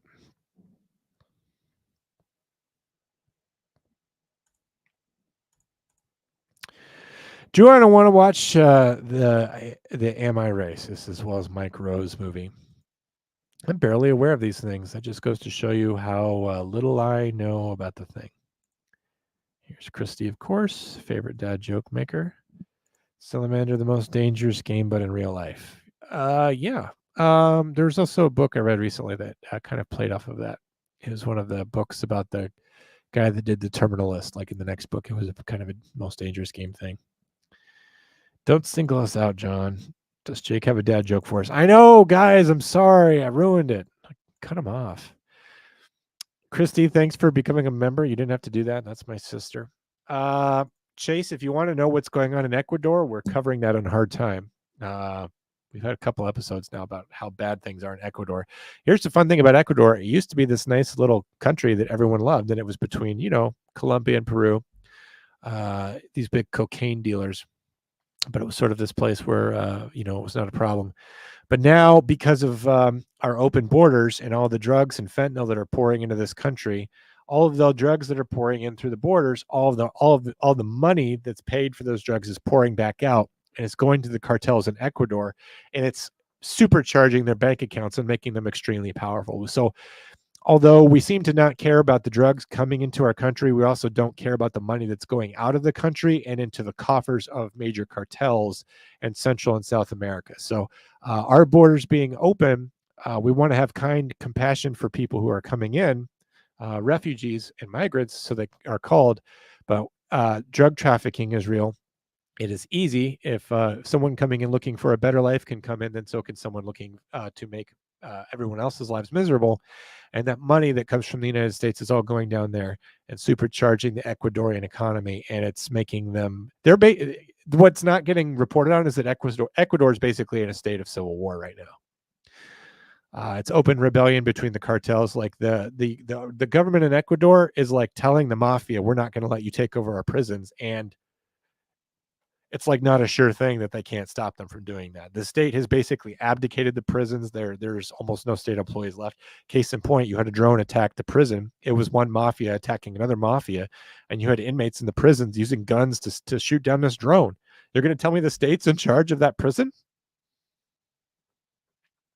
But that's being caused by our money going to Ecuador. And so, we care about the problem insofar as it affects us, but we don't seem to care about the problem insofar as it affects Ecuador and other countries. And that's the cutting edge societal stuff that we talk about on Hard Time. We also make dirty jokes sometimes. Talking to my boss, getting my orders for the night, clear my name on the pad, and stop everything because of priorities. I always make the mistake of eating before I watch this and end up hungry as fuck. I'm making you hungry? Somebody on the network called me a snack the other day, so I don't know. Have a good night, sister. Thanks for becoming a member again. You didn't have to do that. Who's on the phone? That was Jake back then. Jake from State Farm was on the phone. You guys remember the old Jake from State Farm? Khakis. Please have more people on so I can hear more awesome accents. Well, they have to call. And although I haven't posted my number, it is their fault. April, rest, ice, compression, elevate. She knew that raise, ice, salt, and escalate was not correct. Raise, ice, salt, and escalate. I have 2 compressed vertebrae in my lower back. Jeez. Got to go get that pulled out. You're so far behind, John, like normal. I know, but when I'm on top of it, the show is like 5 minutes long because you guys ask a question and then I answer it. And like, well, any more questions? And then everyone's like, no. And then the show's over. So when I'm far behind, that's a good show. John, I just ordered another Aircast compression ice water thing to help with rice, rest, ice, compression, and elevator instead of stairs. I wish that your foot would get better. John, I stepped away. What did I miss? Probably nothing. Mice are the worst. We're still back talking in my truck now. There's mice running around in the engine making his crank turn like a hamster wheel. I do have hamster power, yes, now. Alberta doesn't have rats in the entire province. Some field mice here and there. There's no way that's true. They just elude you. I've helped 15 groundhogs across the Rainbow Bridge since we moved here in April. That is sad. I'm sorry for your pets. North Queensland carry sidearms. I already checked. Okay. Take it up with Abby. I don't know. Police carry sidearms here from memory. Bigger guns are kept in the boot. Well, no, none of us Americans know what the boot is. Just listen to Abby's show. I don't have to make the point because she friggin' talks to a whole cop about it. So I listened to it like a year ago. So you can argue with me if you want to feel like you're smarter than me. That's fine. You probably are. So whatever. But there's an episode of On Being a Police Officer that addresses Australians carrying firearms. And I encourage you to go ahead and listen to it. because then you can find out what I found out, and then you can decide for yourself. It's good to see Will Cray here. Have you been here the entire time? Sorry if you have been.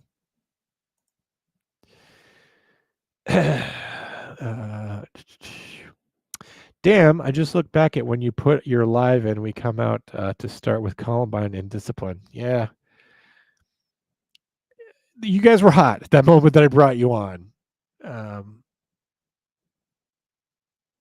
Trying to do a good thing, trying to let our viewers know that you guys are out there, that if I'm not entertaining, that maybe, you guys are. I don't know.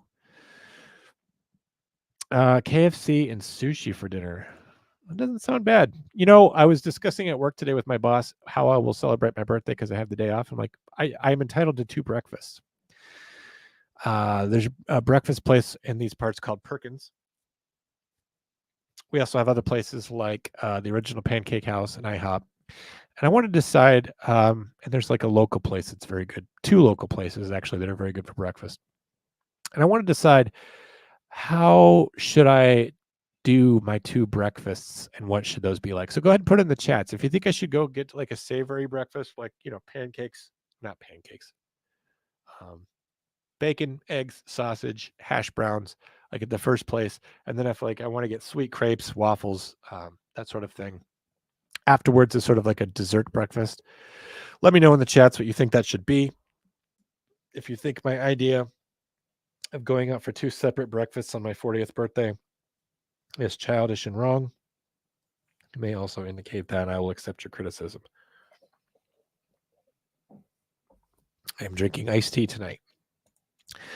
See, John hits 40 and he can't remember anything. I've been saying that for a while. I've been sundowning for some time now.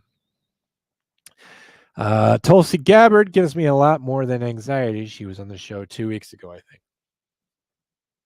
She was on what show? Somebody's show. Not my show.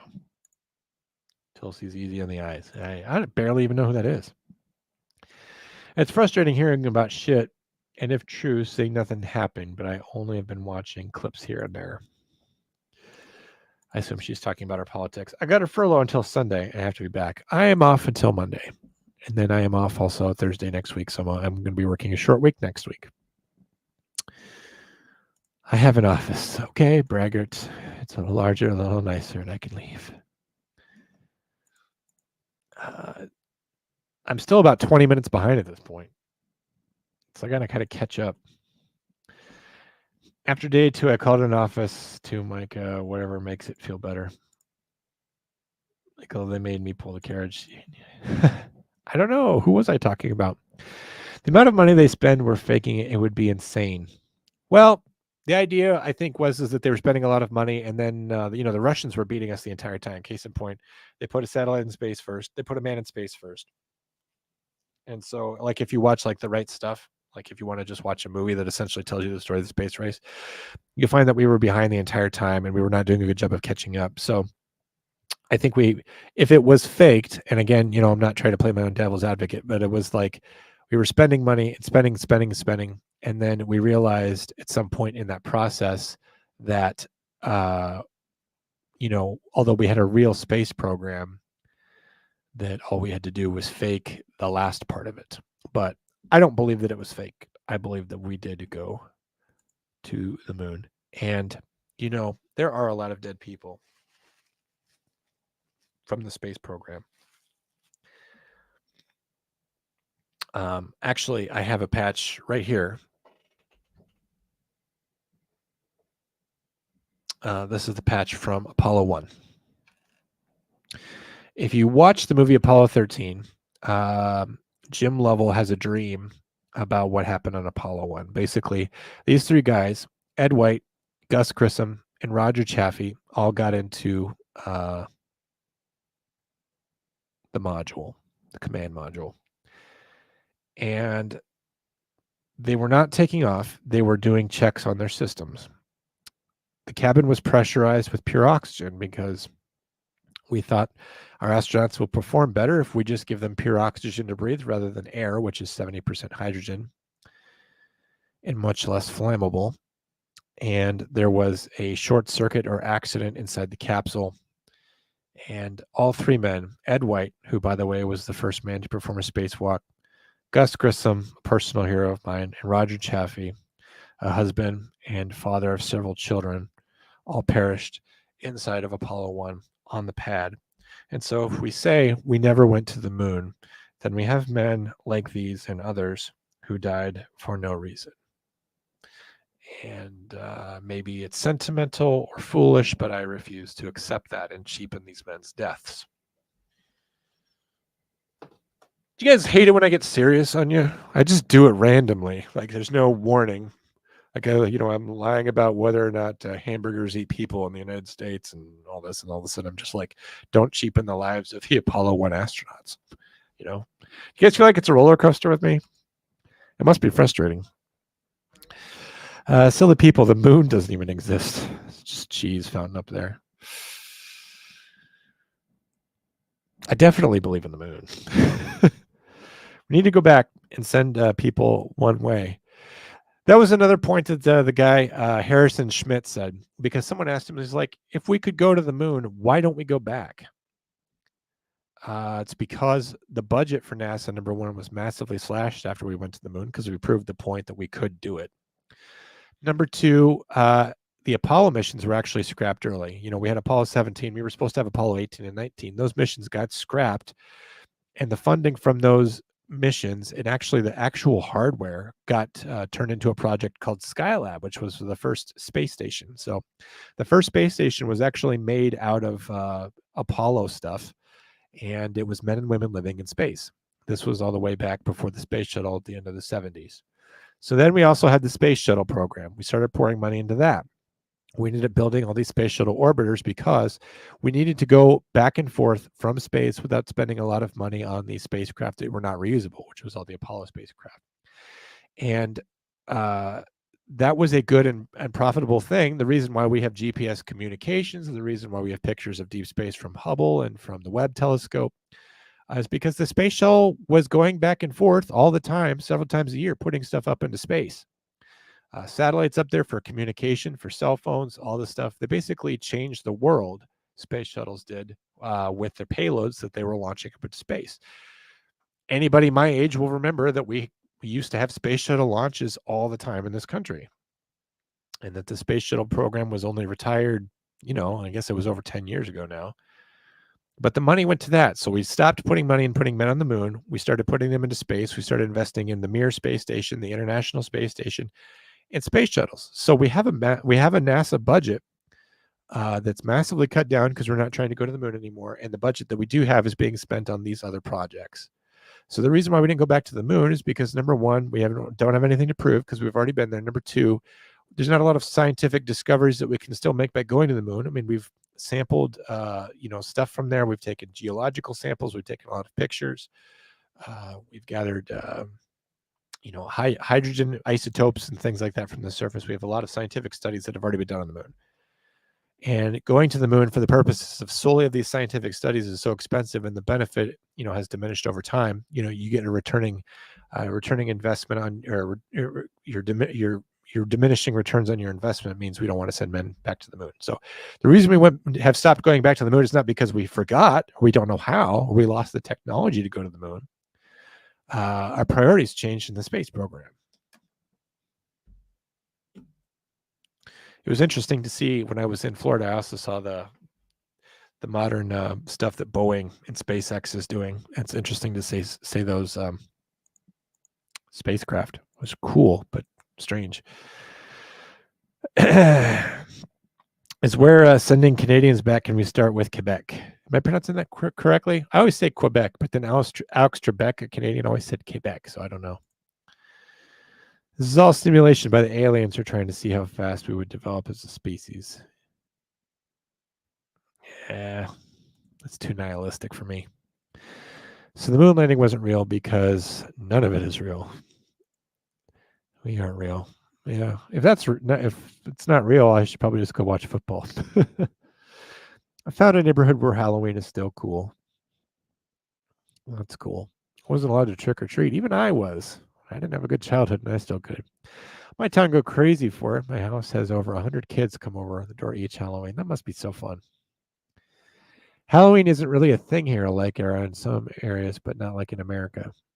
Well, it's originally a Christian holiday, and it wasn't corrupted by pagans. It was just always weird.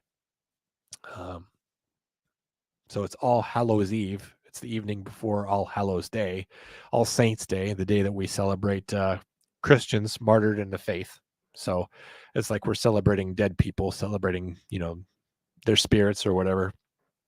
And that's kind of how it became corrupted to be like ghosts or spooky, and probably, Deus de los Muertos got in there at some point.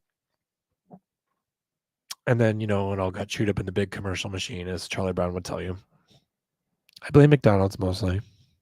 And that stupid movie Hocus Pocus, which we all need to get over, pretending that movie was a good movie. As a family, we all try to scare the shit out of each other. It's fun because I don't spook easy at all.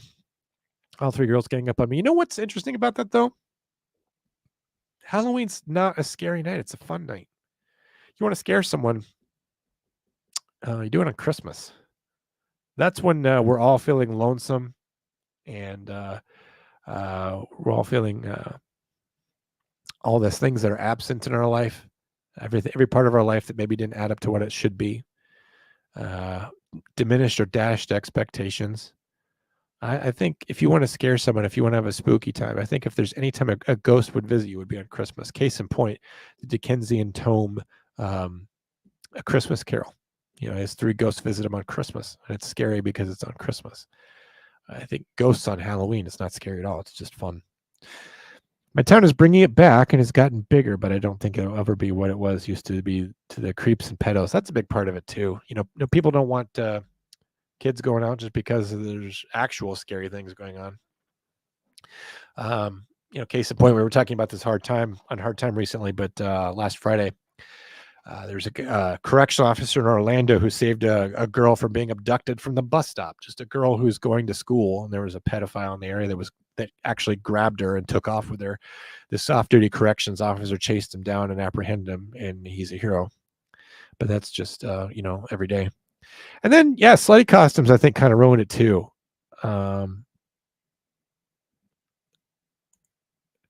Everything's sexualized now. I don't mean to continue to be a priest with you guys, but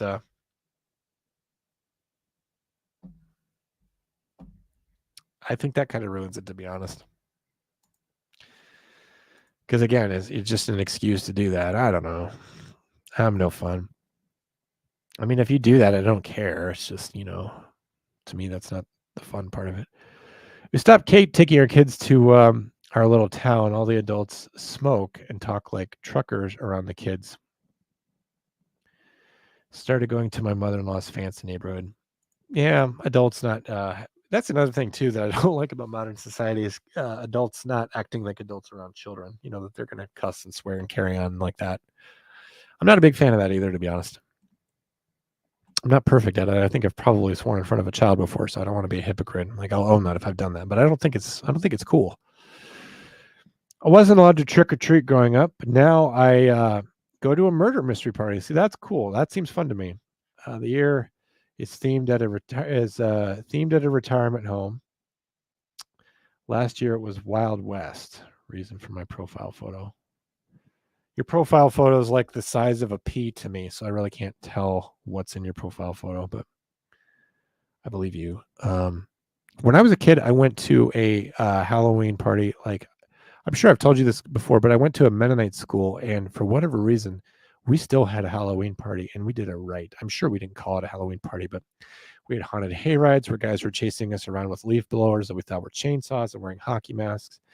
And I can remember bobbing for apples. Actually bobbing for apples. It's like the most Halloween game you could do because, of course, apples are, being harvested that time of year. And it was just cool that I actually got to do that before that was no longer a thing. Now post-COVID, I would be surprised if it ever happens again. How the fuck does this membership thing work? I can't figure out how to turn it on or whatever. So are you on your phone, Tanner? If you're on your phone, if you're in the chats,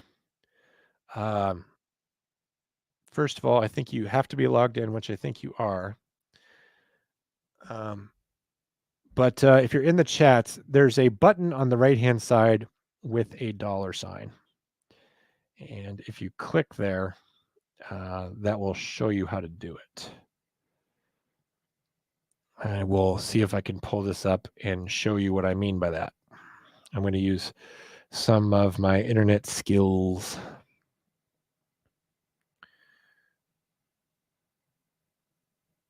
Let's see. How do I draw in here? And if other people can help him, that would be great.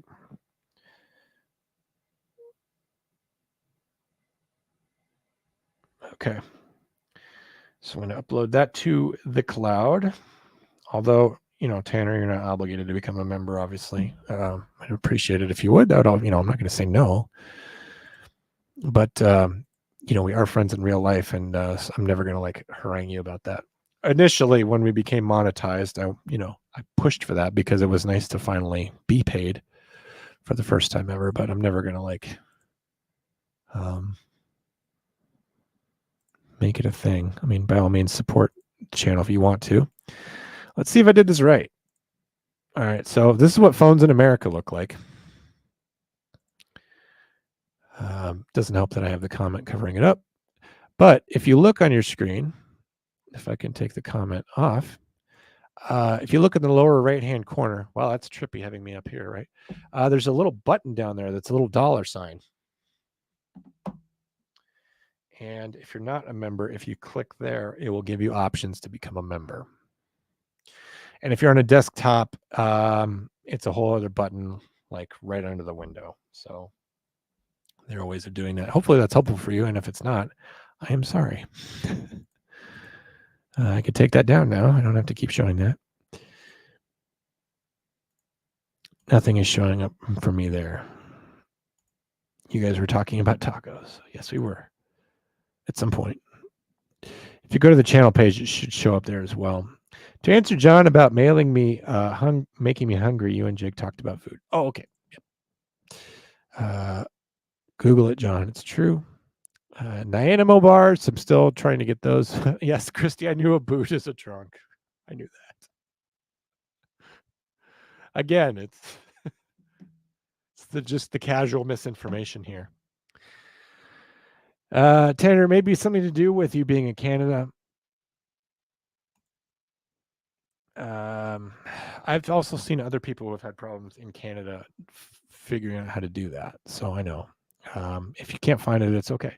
There's a very good local pancake place by my house. And if you came up here soon, I could go get it with you, John. I'm not going to be up there on my birthday because I have to work the night before. And so I would have to drive 4 hours just to be in your neighborhood. And, there some stuff has been planned for my birthday. So I think it would be mean if I ditched out on that, to be honest with you. But we can grab breakfast sometime because I'll eat breakfast any time of day. Will do what the hobbits do and have 3 breakfasts. Yes, that's the plan. You need a lot of green leaves for 3 breakfasts before lunch. I'm not going to eat leaves. I'm not going to eat my breakfast.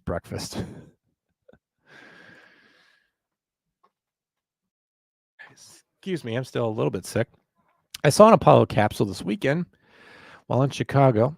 Fucking amazing. Someone got into that soup can and rode into space. I wouldn't even fit. That's the amazing thing, is that when you picture these things, you imagine them as being very big. They are not big. They are much, much, much smaller than the inside of a car. And they are not comfortable. And think about climbing inside that small thing and being on top of a rocket. Seems insane. I like it when you're serious as well. It's very engaging. Thank you. Try sometimes. I attended space camp. I'm a big fan of John's NASA talks. I should transition the show to just be about NASA, right? I also saw the SpaceX capsule that went into the ISS twice. Amazing to see how both much and how little's changed. Yeah, because they both kind of have that gumdrop look. But the SpaceX one and even the Boeing one, they're big and they're cushy inside. They look like big little padded rooms in there. We did a big third thing in grade 7 about colonizing Mars, and that was cool. It's the other way around. It was a pagan holiday, and the church took multiple pagan holidays and turned them Christian. Yeah, I don't think that's true. That's kind of like one of those. It's appropriation happens that way all the time, where people don't like Christians, and then they say that Christians appropriated pagan things. I'm not saying it's not true all the time, like the idea of a Yule log or Christmas tree or whatever, or celebrating the birth of Christ in the middle of winter. But there is appropriation that goes both ways, Marine's blood. And case in point, have you ever noticed any time where someone tries to make a claim that, like, say, Leonardo da Vinci or Abraham Lincoln was gay? There's no evidence of that. I don't know much about Leonardo da Vinci. On ancient Italy, it's a weird place, so who can even say? But Abraham Lincoln was a devout Christian. Some of his best sayings come from the book of Proverbs. He was married to Mary Todd Lincoln and had several children. So he wasn't exactly living a bachelor's lifestyle, as it were. And yet, people are always kind of trying to retroactively claim greatness for themselves. And so I'm not trying to make the case for any one thing or any one person, but sometimes agendas look at history and they like to change history so that it benefits them. And the idea that Halloween is not a Christian holiday. I mean, I'm not surprised that you disagree, and I'm not surprised that maybe you've never heard that before. And to be fair, the Christians have completely abdicated Halloween. They gave it up. In fact, if you go to a church and you talk about Halloween or mention it as being a holy day, a holiday, or that it's sacred or important, you get laughed at. And there's many Christians who don't celebrate Halloween because they view it as satanic or evil. I've met Christians who don't celebrate Halloween because they think it's the work of the devil. But it's not true. And if you do any amount of research, you find out that the roots of Halloween are indeed in the Christian church. There you go. I just celebrate Reformation Day. That's fantastic. What's the phone number? I'll call in. You have my phone number. Just call me. Of course, you said that 10 minutes ago. But you already have my phone number. The phone just rings through to my phone. 848-266-6911 is the phone number for the show. That's where you leave a voicemail. So I won't. Just call me, Tanner. You have my phone number. I'll put you on.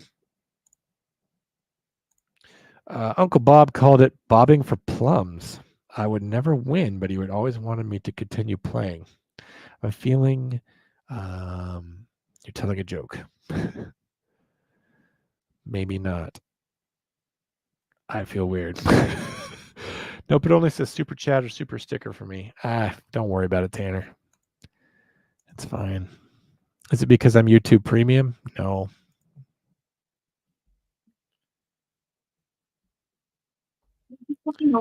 Hello.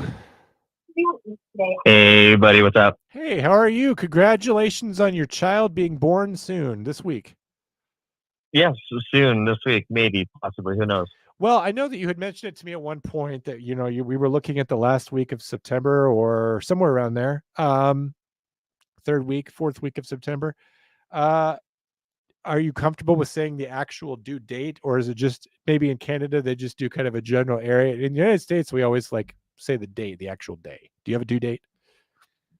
Yeah, we have a due date, but I just found out the other day, my wife informed me that it's only accurate 4% of the time, and I had no idea that was an actual thing. So, is it even worth having a due date at that point? I've also heard that if it's a mother's first child, that the first one's usually late. Yeah, that's a possibility. Because she was late, and she was the first in her family. She's got a gut feeling that our baby is going to be late as well. So is that a pun? Who knows? Maybe. I also just figured out how to do this membership thing. No, I didn't say I was going to do it. I just wanted to see if I could, Okay, yeah. No, just hypothetical. So what is the due date, though? September 22nd. Okay, so I hope the baby's 4 days late because then the baby will be born next Thursday, and the baby and I will share a birthday. Oh shit. Yeah, that's right. Yeah, no, that's not gonna happen. Why? You're inducing before then, or what? No, she doesn't want to have inducing if we can avoid it. But you know, my coworker said the same thing, similar to what you said, because his birthday is. Oh shoot! Wait, is that the 20? Wait a second. Is that the 26th? Yeah, next week's the 26th. That's my birthday. Oh, that's my coworker's birthday, actually. So he made the joke that if the baby's born on the 26th, then I have to name the baby after him. And I was like, it's a girl. And then he's like, nope, you still have to name it Kevin. So I thought that'd be pretty funny. Well, I think Jonathan's a better name for a girl than Kevin is. It could be. And you have to say it with an accent, like Hoanathan. I don't know. No. But sorry, I'm putting my foot down for the first time ever. That's weird that someone else has the same birthday as me and then did the same jokes. Just goes to show you how unoriginal I am. Perhaps Kevin could take over for me when I'm done doing the show, and Drew could just do it with Kevin. It would be the same show. Yeah, I'll mention it to him. Is Kevin a dispatcher? No. Yeah, I should have known you wouldn't make friends with a dispatcher. So how are things going? No. So how are things going otherwise? Good. We're going to bed soon. So you don't have to stay in chat. I just wanted to check on you and make sure everything's going okay and you're back at home and everything's good. Yeah, we're back at home and everything's all set up and good to go. And the nursery is all set up. We're missing a few things still, but we have like bare minimums for a baby to arrive. So, but yeah, all the nursery's good. We're back in town from being evacuated, and it's not much else to really report on. Are you all set for supplies? Yeah.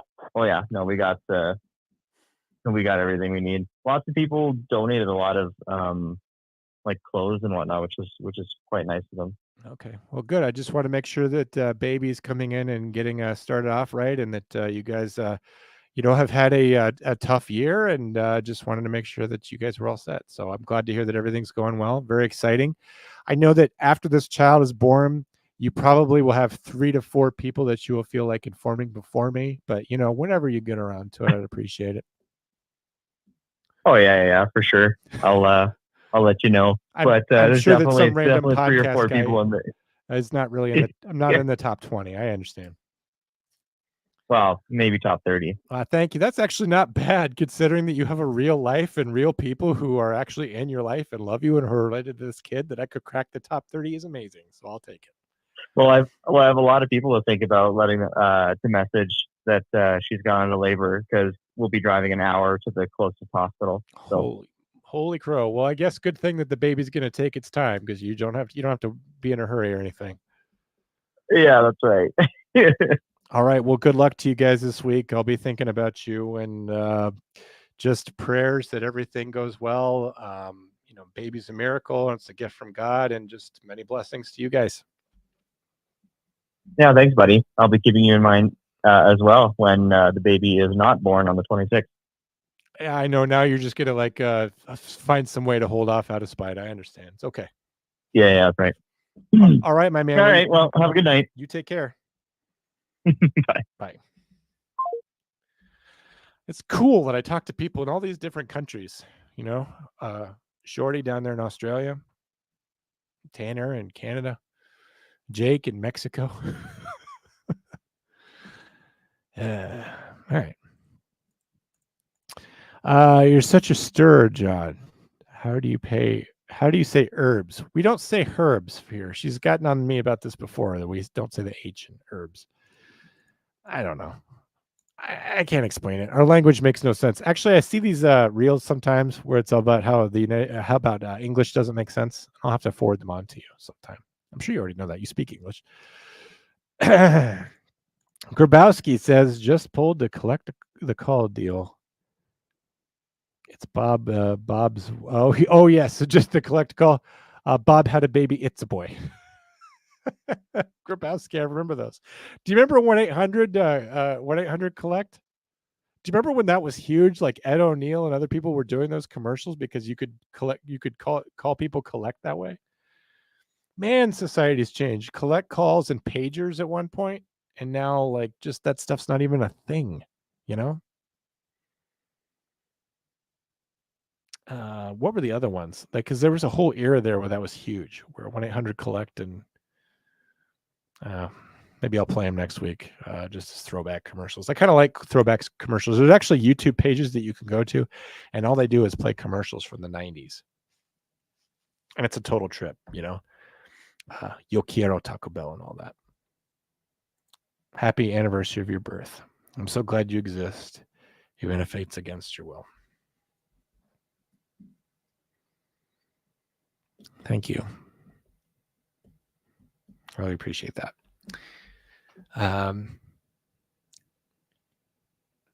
You make me feel like it's not against my will. So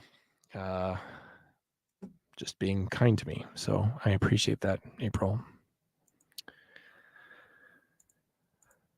I love watching the old commercials. Do you guys have a favorite old commercial? Which, by the way, I put something in the I put something in the chats a while ago about which breakfast place I was supposed to go to. Nobody had any opinions on that, huh? It's okay if you don't. I finally caught up with everyone. Grabowski, it's my 40th birthday next Thursday, so I won't be doing a show next week. If I was going to go out for 2 breakfasts, which 2 places should I go to? I'll let you have the say since you just got here. It's true. Micah did name her child after the actual show. He named the child Com once we announced that Com Center would exist. As soon as Mike the Cop came on the channel and said, they're doing a show called Com Center, and I'm out. Micah named his child, conceived to be nameless, but then given a name after Com Center. Baby Com. You told me at one point the child's name. Isn't it literally like Charles Ocean Mary Mary? It's literally like that. That would be perfect if it was. And don't let anybody like Drew tell you that it should be Charlie Oscar Mike, because that would obviously sound ridiculous. I'm all caught up in the chats, guys. Nobody indicated that we wanted to watch anything going on with Sarah Boone at all. So that's okay. Nobody wanted to watch the court stuff. Chase's Perkins. I'm glad you didn't say Casey's. Love you, John. I promise when my new job starts, I will become a member. Christy, I know you're going through a hard time. No pun intended. You are not, do not feel pressure to do that. I know that the situation down there for you is hard, and you've been going through a tough time, just generally speaking. And you don't ever have to become a member for me to like you any more or less. There's plenty of people here who are not members, so don't worry about it.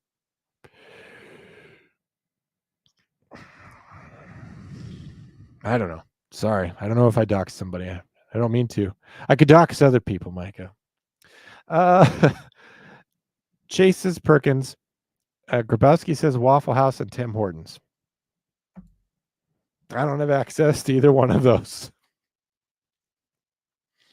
I had access to Waffle House last week and didn't get to go. I should have gone to Waffle House. As soon as I saw it, I should have just pulled over and gotten Waffle House. And I think Drew actually hates Waffle House. Ironically, I think he kind of talks trash about Waffle House.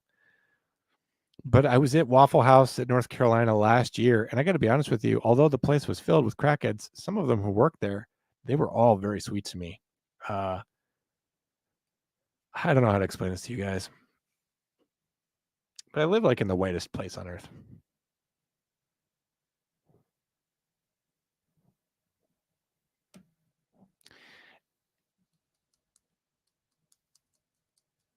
And I don't know why this happens.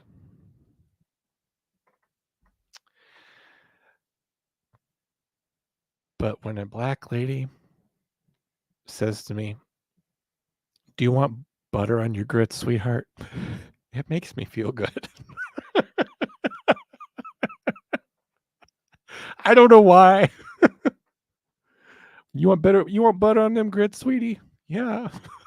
It just works. Maybe it's because my mom wasn't nice to me. So like, it just like, like makes me a little teary, that someone would do that. I know they literally say that to everyone and they just call me sweetie because they don't know my name. Or maybe they look at me and they can kind of see that I'm like, not Mr. Tough Ass or whatever. But I like that about Waffle House. And I realize that I'm the only one probably. But even when the lady who's saying that to me is a crackhead, she's got the pock marks all over or whatever. She's, you want some butter on your grits, sweetie? Oh, works. Don't care. So good food, good price, good service at Waffle House. I enjoy it there. And you can get grits there. And I don't think I can get grits anywhere here in town. I might be able to get like shrimp and grits. Like I think there's like a New Orleans place downtown. But I don't know if I could get grits for breakfast. I could probably make grits myself, but isn't the whole point that I'm not cooking for me? So I'm sorry, but Waffle House and Tim Hortons are not available. So thank you anyway, Grabowski, for offering. Tyler coming in hot saying Tim Hortons is trash. Whatever greasy local diners closest. We do have a diner. I almost said the name of it out loud, which would have been bad. You doxed me multiple times. Will Craig does live in New Ulm, Minnesota. I have forgotten his address, but obviously if I got it once, I could do it again. Beautiful there in New Ulm. New Ulm, New Prague, one of those new places. Chase, good idea. A greasy spoon, hole in the wall place. I wouldn't say we have a hole in the wall place. The city that's the mid-sized American city that's not far from me, very gentrified. Maybe gentrified's not the right word, but we don't have shitty little restaurants. Really, unfortunately. We only have like a couple. A lot of them are bars, which means you can't really get breakfast food there. Where would I go? Little hole in the wall place. Almost everything's a chain. I don't know. Closest Waffle House to me is 2 hours, so road trip. Oh my gosh, I don't know where the closest Waffle House is to me, but it'd be a lot farther away than 2 hours. A lot farther. Grease Traps have the best food. Full moon out tonight. Yeah, the moon was beautiful last night too. I'm glad I'm not at work. We have one that I go to every Sunday morning. I'm sure nothing is ever clean there, and it would be shut down for health code violations. But damn, can they make a breakfast? Yep. I'll dox myself. I live in the Milky Way. He's somewhere out there in space. Just sent you a pic of the full moon. It's full over more than one day, I think. And then even that, there's waning and waxing gibbous phase that are still pretty big. And I think the moon's at perigee, which means it looks pretty full right now. So I don't know. Guess that's why the wife was extra crazy on the 16th. Could be other reasons. Tyler, don't have to remind me that I already had to call about a schizophrenic dude just rolling around on the road at my work last night. So I found that out the hard way. We're down to 8. Should I keep going? Should I pack it in for the week? There's going to be a new episode of Comm Center next week. There'll be a new Monday show on Monday. What are we looking at here? It's very bright there where you are. But I recognize that Canada has the same moon that I have. Visible to both you and me. Thank you guys for the nice sentiments. Sorry that I'm getting a little sick. It's because I'm getting worn down tired. I felt fine earlier today, but now it's like creeping up on me again. It's creeping crud. I hope you guys have a good weekend. I won't be back here next week because I'm going to have a guest in my house. So I'm not going to be live on the internet. We'll have a guest here. I appreciate you guys. Thanks for making it a wonderful year here for Comm Center. I can't believe that in just a couple months we'll be starting our 3rd year. It's a little premature to be talking about that, but just this past year has gone by really fast. And thank you to everybody who contributes to the show, everyone who's a member, and everyone who just talks about being a member. That's okay. Thank you to Tanner and Grabowski and all the people who are, Ben from earlier, the people who are here, but weren't members. That's okay. Appreciate you guys. And if I ever come off too strong about the whole membership thing, I don't mean to. So Ben said earlier, well, fine. Well, I'm not trying to put you off, Ben. And, Christy mentioned earlier that she doesn't know when to take me seriously.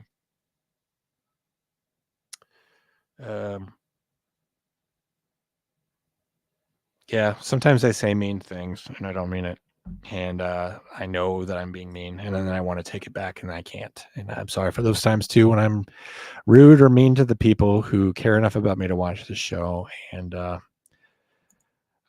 whenever I'm hanging out with someone or seeing someone, something I commonly say is I'm sorry for everything as I leave, because I know I say stupid things sometimes and rude things. And thanks to everyone that supported me and everyone who's put up with me and my strong opinions and my strong views and my crazy things. And I appreciate all of you. So thanks, David. Thanks, Felony Melanie. Probably long since fell asleep. Thanks to my sister, Christy. I appreciate you being here. Thanks to Chase. Salamander was here. Thanks to Marine's Blood. If you want more content, Marine's Blood, just follow me on Instagram. Thanks to Lauren, who was here earlier. I'm sorry if I ruined your show. Thanks to Micah, who was here. Amy, Tyler, Drew, appreciate all of you guys. April, thank you for the super chat and for saying I sound as good as Taylor Swift. I'm going to take that, put that in the bank too, I guess. If there's anyone else I missed, I don't do it intentionally. Kara was here earlier. Will, I appreciate you.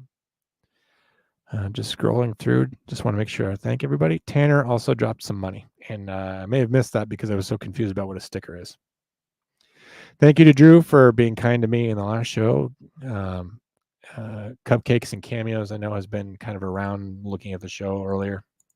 I think she's going by her other handle now again, but thank you to her. I don't think I saw Foxy tonight, which is too bad. But Foxy is a dear friend as well.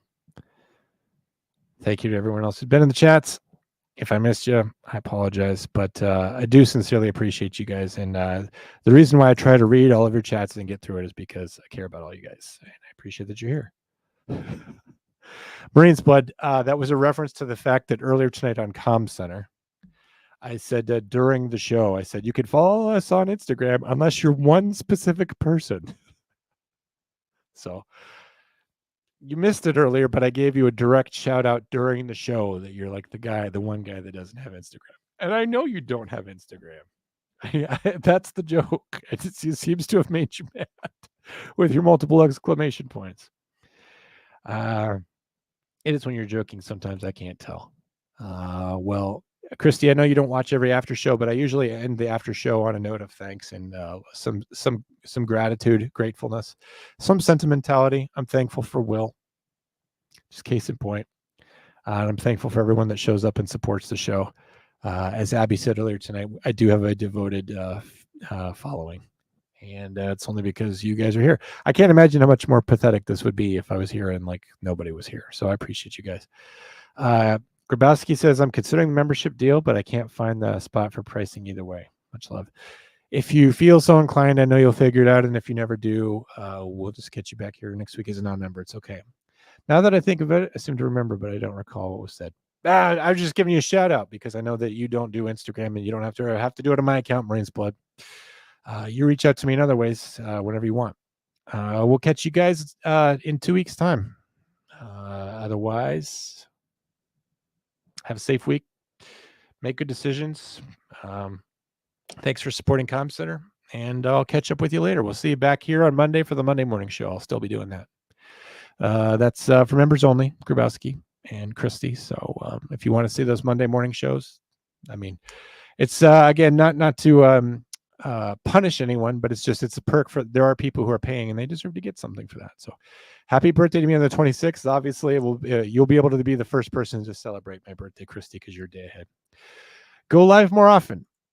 I'm already Marine's Blood. I'm already live on Monday and Wednesday and Thursday. It's 3 days a week. Thank you guys for the birthday wishes. Marine's Blood, you know where to find me. And Kevin. But if I do decide to move after show off of Thursday because of football or whatever, then it'll be on a different night. We'll figure it out. All right, guys. Have a good night. And we'll catch you in the future. Good night. Love you too. Goodbye, Grubowski. I love you with all my heart.